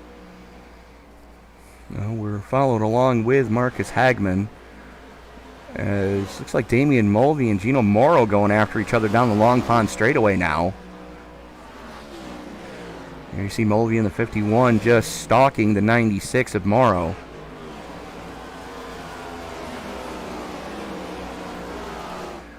But as we go back towards the front of this piece, that's Forrester and Green still running stem to stern, and the gap is now under 1.5 seconds to Hagman. Yeah, you can probably see him in the front of shot as well at this point. There he is.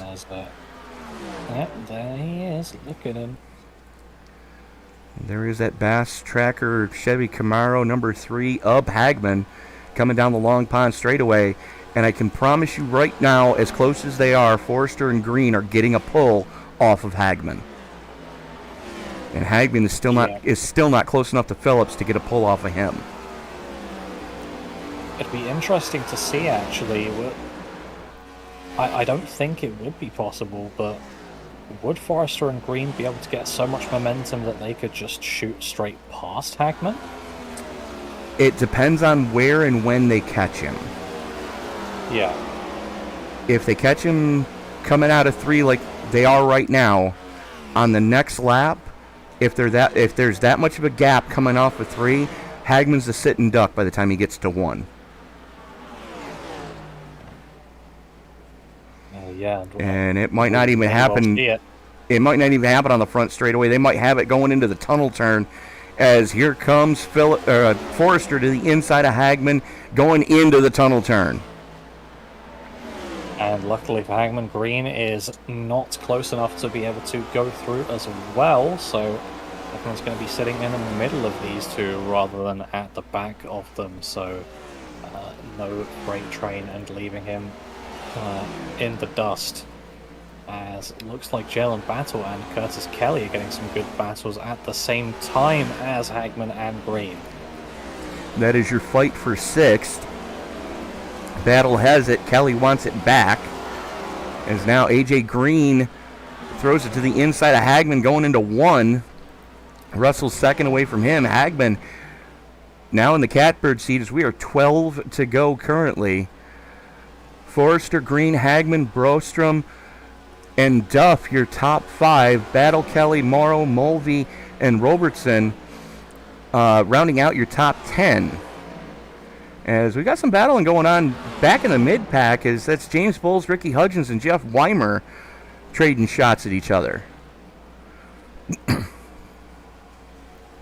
Yeah, good to see some of those battles as well, as it looks like Treadwell's just got past Lilith Peters for 16th position to solidify himself as the biggest mover of this race so far, with 21 gained, I believe. You are correct, sir. My numbers are correct. Yes, they are, as Marcus Hagman is nearly being dropped. He is at that, as Forrester and Green have about 6 lap newer tires than Hagman does. But that really shouldn't be that big of a factor this deep into a run. Yeah, no, I was thinking the same. That shouldn't be that big of a deal. I mean, he should have a decent tow down the straights as well, but he doesn't seem to be getting it. He's going to be outside the range of a second, so if we stay green, I fear that this is it for Hagman. I don't think he's going to be able to latch onto the back of these two again, because he's now got 2 cars between them and 1.8 seconds. Make that 2 seconds. Yeah, this lap traffic really not helping him out here. It is not in the least, as you know, we're going to go back to Hagman, and there you see the 21 that he's getting around. You know, that was Eric Davis, who's mired back in 35th after having issues early, is now Forrester and Green. It's becoming a 2-horse race, as we are 10 to go as they come into turn number 3. It'll be 9 to go at the stripe, and this battle for the lead hot and heavy, as Hagman continues to hemorrhage time to these guys. Yeah, that battle for the lead is going to be a great one with 9 laps to go. But they're probably just biding their time at the moment, working together for a little bit longer to make sure they're the only ones in contention, as Adam Duff is looking past Jalen Battle for 5th place, and never mind, scratch that. Jalen getting a great run on the inside of the turn, as Curtis Kelly may be looking to pick up some scraps from this. Curtis Kelly up there as well. That is your battle for 5th between Battle, Duff, and Kelly, as they do have the lap car in front of them. That is again the 34 of Johnny Castle, who gets down and out of the way, doesn't want to be, and I'm using air quotes here, that guy. Good on you, Johnny. As here comes the 45 to the inside of the 16. Toyota on Chevy. It's Kelly from St. John's, New Brunswick, up in Canada. A little Canadian on Canadian crime here. And Duff representing Toronto, Ontario.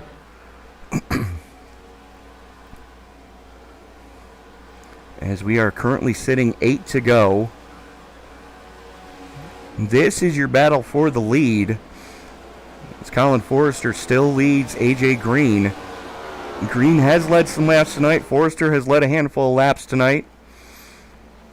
As they come out of turn number 3, it'll be 7 to go. As looks like battle for 7th, hot and heavy. And I take that back. It was the battle for 8th I was looking at, between Damian Mulvey and Gino Morrow. It's Morrow on the top side, Mulvey on the low side. Sacramento, California against Cork, Ireland. Mulvey with a nose out front going into 1. Morrow, though, using the top shelf to carry the momentum, though.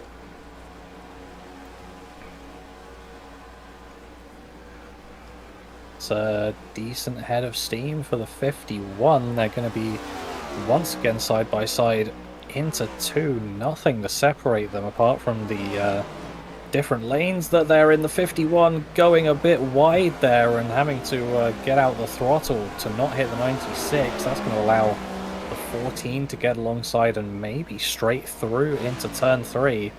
That it does. Can Mulvey get a good run out of the turn? I don't know, but the 14's definitely having one. He is at that. Charles Robertson trying to make some headway as this is your battle for 8th, 9th, and 10th going on, as it is your closest battle on track right now. As here comes Robertson to the inside, lays the quarter panel to the 96 of Morrow, and Mulvey unfortunately not close enough to get through as well, as the 14 of Robertson going to try to use the 34 in front of him as some drafting help. Does get a little bit of a gap on the 96 of Morrow as they haul it into the tunnel turn. Yeah, lovely stuff, and looking back at the lead, they're exactly as they were, with Forrester leading green. I'm assuming AJ just biding his time, waiting for the correct moment, and Jalen Battle feels like the correct moment is now to try and get past Marcus Hagman on the inside going into turn 1 with 5 laps remaining. The former teammates now running against each other, as Battle running for Hendrick and Hagman this year going over to RCR. That is definitely a change in dichotomy between those two. Adam Duff right there as well, as Hagman not having a good time of it. He may have gone too hard too soon when he did get those fresh shoes put on back on lap 53. As here comes Adam Duff to his inside. Curtis Kelly is up there as well, as now Mulvey and Morrow still going side by side. Now it's Mulvey on the top shelf. Hagman pitting. Hagman coming in. Maybe he couldn't make it from there. Yeah. So if we go into overtime, that's going to change things immensely. Exactly. He's probably got another set of shoes to put on that car, as Morrow and Mulvey still side by side, nearly contact, maybe a little bit of door banging as they go into one, but the 96 is able to wrestle that position off temporarily as the 51 gets a good run into the wall for the 96. Mind your suspension, sir, as that gives the run to Mulvey and the position. Mulvey able to stretch out a little bit of a gap, about a car length and a half over Morrow now. Sets his sights on trying to reel in Charles Robertson in front of him, as we've got little pockets starting to form, as right behind them, that is the 52 of Ricky Hudgens and James Bowles going after each other, as the 42 of Brian Treadwell up there as well. Treadwell's had a pretty quiet night, but currently your biggest mover, plus 24, sitting in 13th. Yeah, he's one of those guys that can silently get up to the front, as Morrow immediately back past Mulvey. I was just watching along with that one and looking up for the final podium position. Linus Brostrom having to fend off against Jalen Battle here. Coming through 2, is Battle going to be able to get a good run down in towards 3? Doesn't look close enough for it yet, but watch this space into turn 1. I feel it. Well, they've got a 6-second deficit to make up, so they're just battling between each other, as no real pressure from behind, as Adam Duff and Curtis Kelly are over a second to the arrears behind these two. As here comes Battle to the inside of Brostrom going into 1. Battle on the low side, Brostrom on the top shelf. Brostrom going to use the momentum that he's used all race long in that second lane to defend, still door to door down the long pond straight. Yeah, looks like advantage Brostrom, as he's going to be a nose ahead for now. Battle driving it into the corner well, as that's going to be a good run though out for Linus Brostrom. Battle just tucking back into the slipstream as we go through turn 3, and I believe white flag in the air, and Colin Forrester is going to take the white flag. Who's winning it? Well, Forrester with the advantage right now. Green not really close enough to do anything with him. Green's going to have 2 more shots at him as they come out of turn number 1 and down the long pond straightaway. The only downside for Green is that Forrester does have the drafting help. That is the 66 of Zach Phillips being scored as the last car on the lead lap currently. Into the tunnel turn they go as Green closes the gap a little bit more. Forrester, though, able to get a better run as Green was flirting with the wall on corner exit. Coming out of turn number 3, down the front straightaway for the final time. The 66 gets down and out of the way. Just. Your winner, Colin Forrester. AJ Green coming home in second. Battle for third. Give it to Linus Broström. Jalen Battle hangs on for fourth. Adam Duff able to just barely hang on to fifth over Curtis Kelly in sixth. There is Charles Robertson coming home in seventh. Gino Morrow in eighth. And Damian Mulvey rounding out. Damian Mulvey and Steven Sear rounding out your top 10. Yeah, well, what a great race that was, and a pretty decent finish to back it up, I would say. Absolutely, that was definitely one of those finishes that we pray for every time we come to a 2.5 mile track, and I mean these guys were no short of action here tonight, Jason. Yeah, exactly.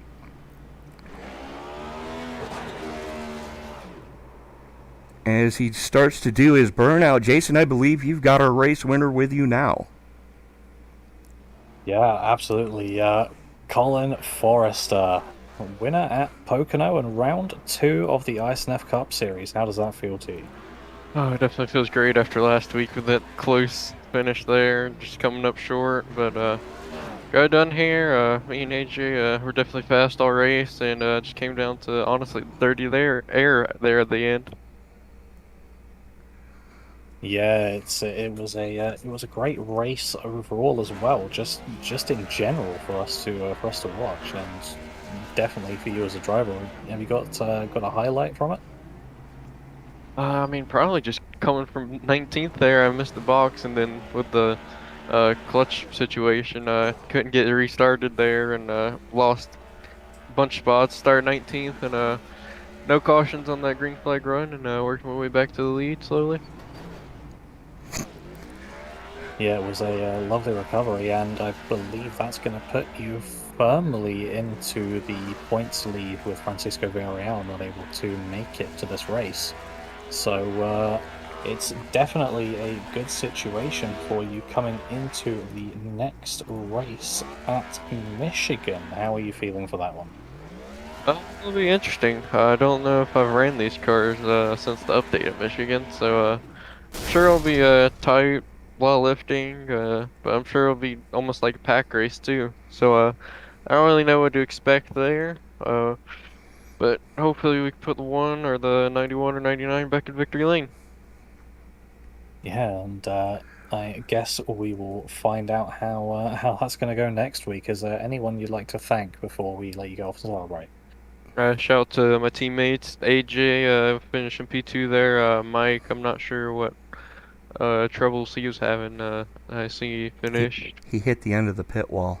Oh, that's what happened. I didn't see that. Also shout out to everyone in the league for having me. Look forward to these races every Sunday. Super fun. Also, thank you guys for doing the broadcast. Sure you do a great job like usual. I look forward to going back and watching this. And thank you for putting on a great race for us, and hopefully we'll be talking to you next week. Hopefully.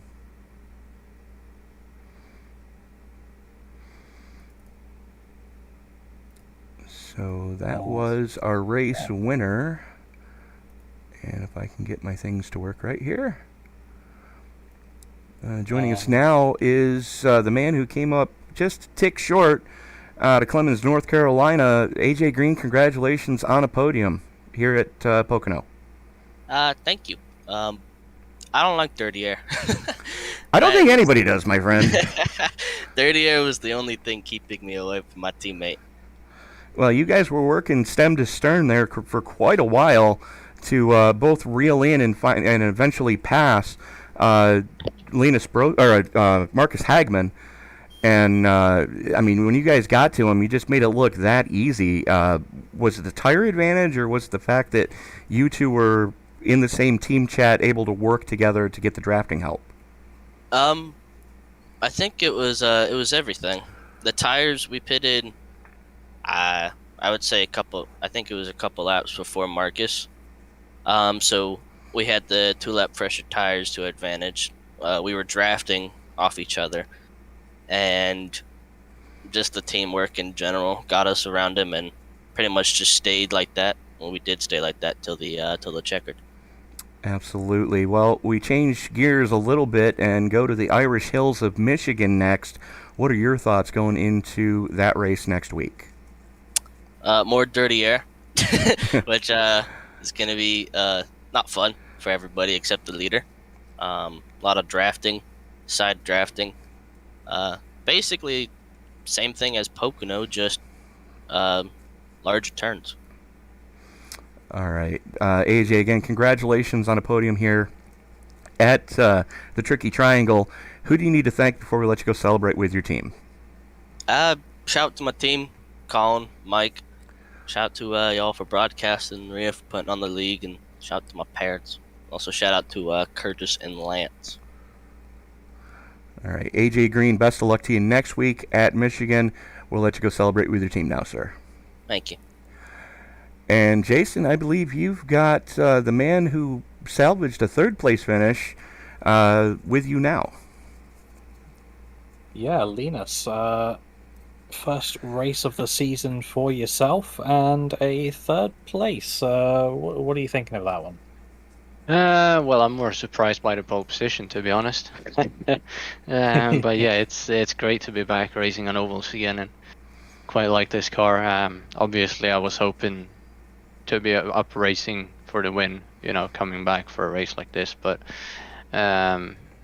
those guys at the front were really fast, and with how the cautions played out and everything, and yeah, I'm pretty happy with third. We had some great racing there early on, pretty wide through, well, all the way from the exit of 1 through the tunnel turn through turns 3, so there's not a lot of people you can do that with, and we were able to do it, and I think maybe even twice throughout this race, so that was pretty fun. Some good battling there at the end as well, and Jalen caught up to me pretty quickly, but somehow I was able to hold him off, so it's nice to be back, and I'm happy with third. Yes, exactly as you said. We were watching some great battles between yourself and Battle in the closing stages of the race. But do you have a particular highlight of the race specifically? Oh, well, I think that's that moment I mentioned with the 3 wide through the tunnel turn. I think that was like the final lap before the stage or something like that. I was white-knuckled, I know that. 18, Yeah. 19, somewhere, like 3 wide through the tunnel all the way through turns 3. Like, yeah, I don't really know how we managed to pull that off, but I was on the outside, so if something would have happened, I would have come out on the short end of that stick.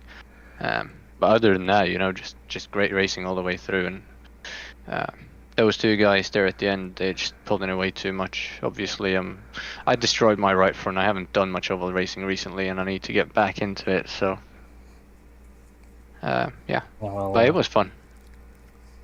good result for you getting back into it, and looking forward, do you know if we will be seeing you at Michigan next week? Next week I am not sure. See, I'm probably working on that Monday, so probably not. But is there a Martinsville on the schedule? Let me get a quick check on that one. Once I can find it again. It looks like there is 30th of October.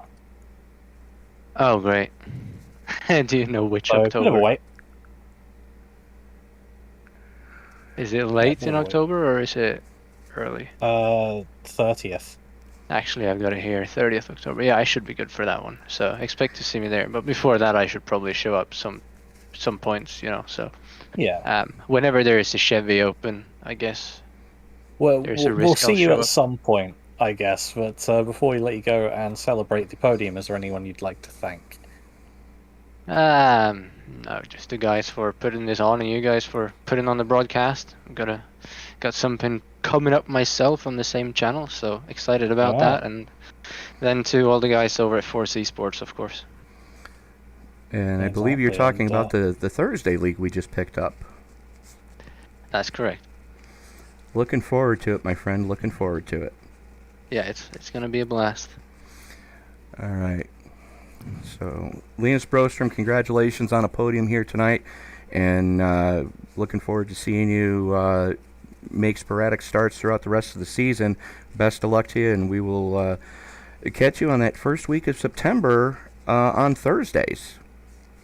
Thank you. So, Jason, we've got another one in the books, my friend. Yeah, that we do.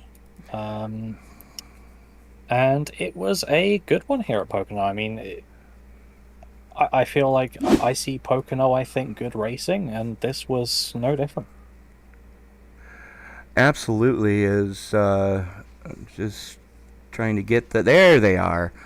The results were not playing nice with me, but, you know, Jason, we're two tracks that race kind of similar as far as... You know, you're wide open a ton here at Pocono, but you never really are out of the throttle next week at Michigan. Yeah. So definitely going to be something to look forward to then. Let's take a quick look at our finishing orders. We already heard from Colin Forrester and AJ Green and Linus Brostrom, your top three. Jalen Battle coming home in fourth. Adam Duff in fifth. Curtis Kelly, 6th. 7th going to Charles Robertson. Gino Morrow in 8th. Damian Mulvey in 9th. And Steven Sear rounding out your top 10. And after that, we have, once I get the correct thing up, we have James Bowles in 11th with Ricky Hutchins in 12th. Brian Treadwell and Brian Chu, 13th and 14th. Bjorn Brostrom in 15th, with Marcus Hagman eventually finishing in 16th. Jeff Weimers in 17th. Colin Zima in 18th position, with Zach Phillips 19th and Taylor Butcher Benjamin rounding out the top 20. Lilith Peters coming home in 21st. Johnny Castle. Matter of fact, Taylor Butcher Benjamin, the first car one or more laps down. Lilith Peters coming home in 21st. Johnny Castle, Casey Tomlinson, Peyton Hubbard, and John Hopley running out your top 25, with Rhea Ferris, Derek Cook, Bob Wyckoff, and Chris V. and Chad Thornquist rounding out your top 30. Yep, and then to round off the field, we had Sky McGurk in 31st position with Tommy Stanley 32nd, Eric Davis 33rd, Lance Hill in 34th, Emily Urias in 35th, Mike Iskandar 36th, Clarence Prince 37th, Jason Ricketts 38th, Hermie Sadler 39th, and Jake Banner in 40th position. So that is going to about do it for us here tonight from the Tricky Triangle in beautiful, picturesque Pocono, Pennsylvania. Be sure to join us in about an hour's time for Sunday Night NASCAR as they go to their next round at, it looks like it will be the Verizon 100 from the Indianapolis Motor Speedway. For Mr. Jason Sauford and for Miss Rhea Ferris, this is Tony Trapasso. Reminder, ladies and gentlemen, that as you walk down the road of life this week, please don't play in traffic. Good night, everybody. Good night.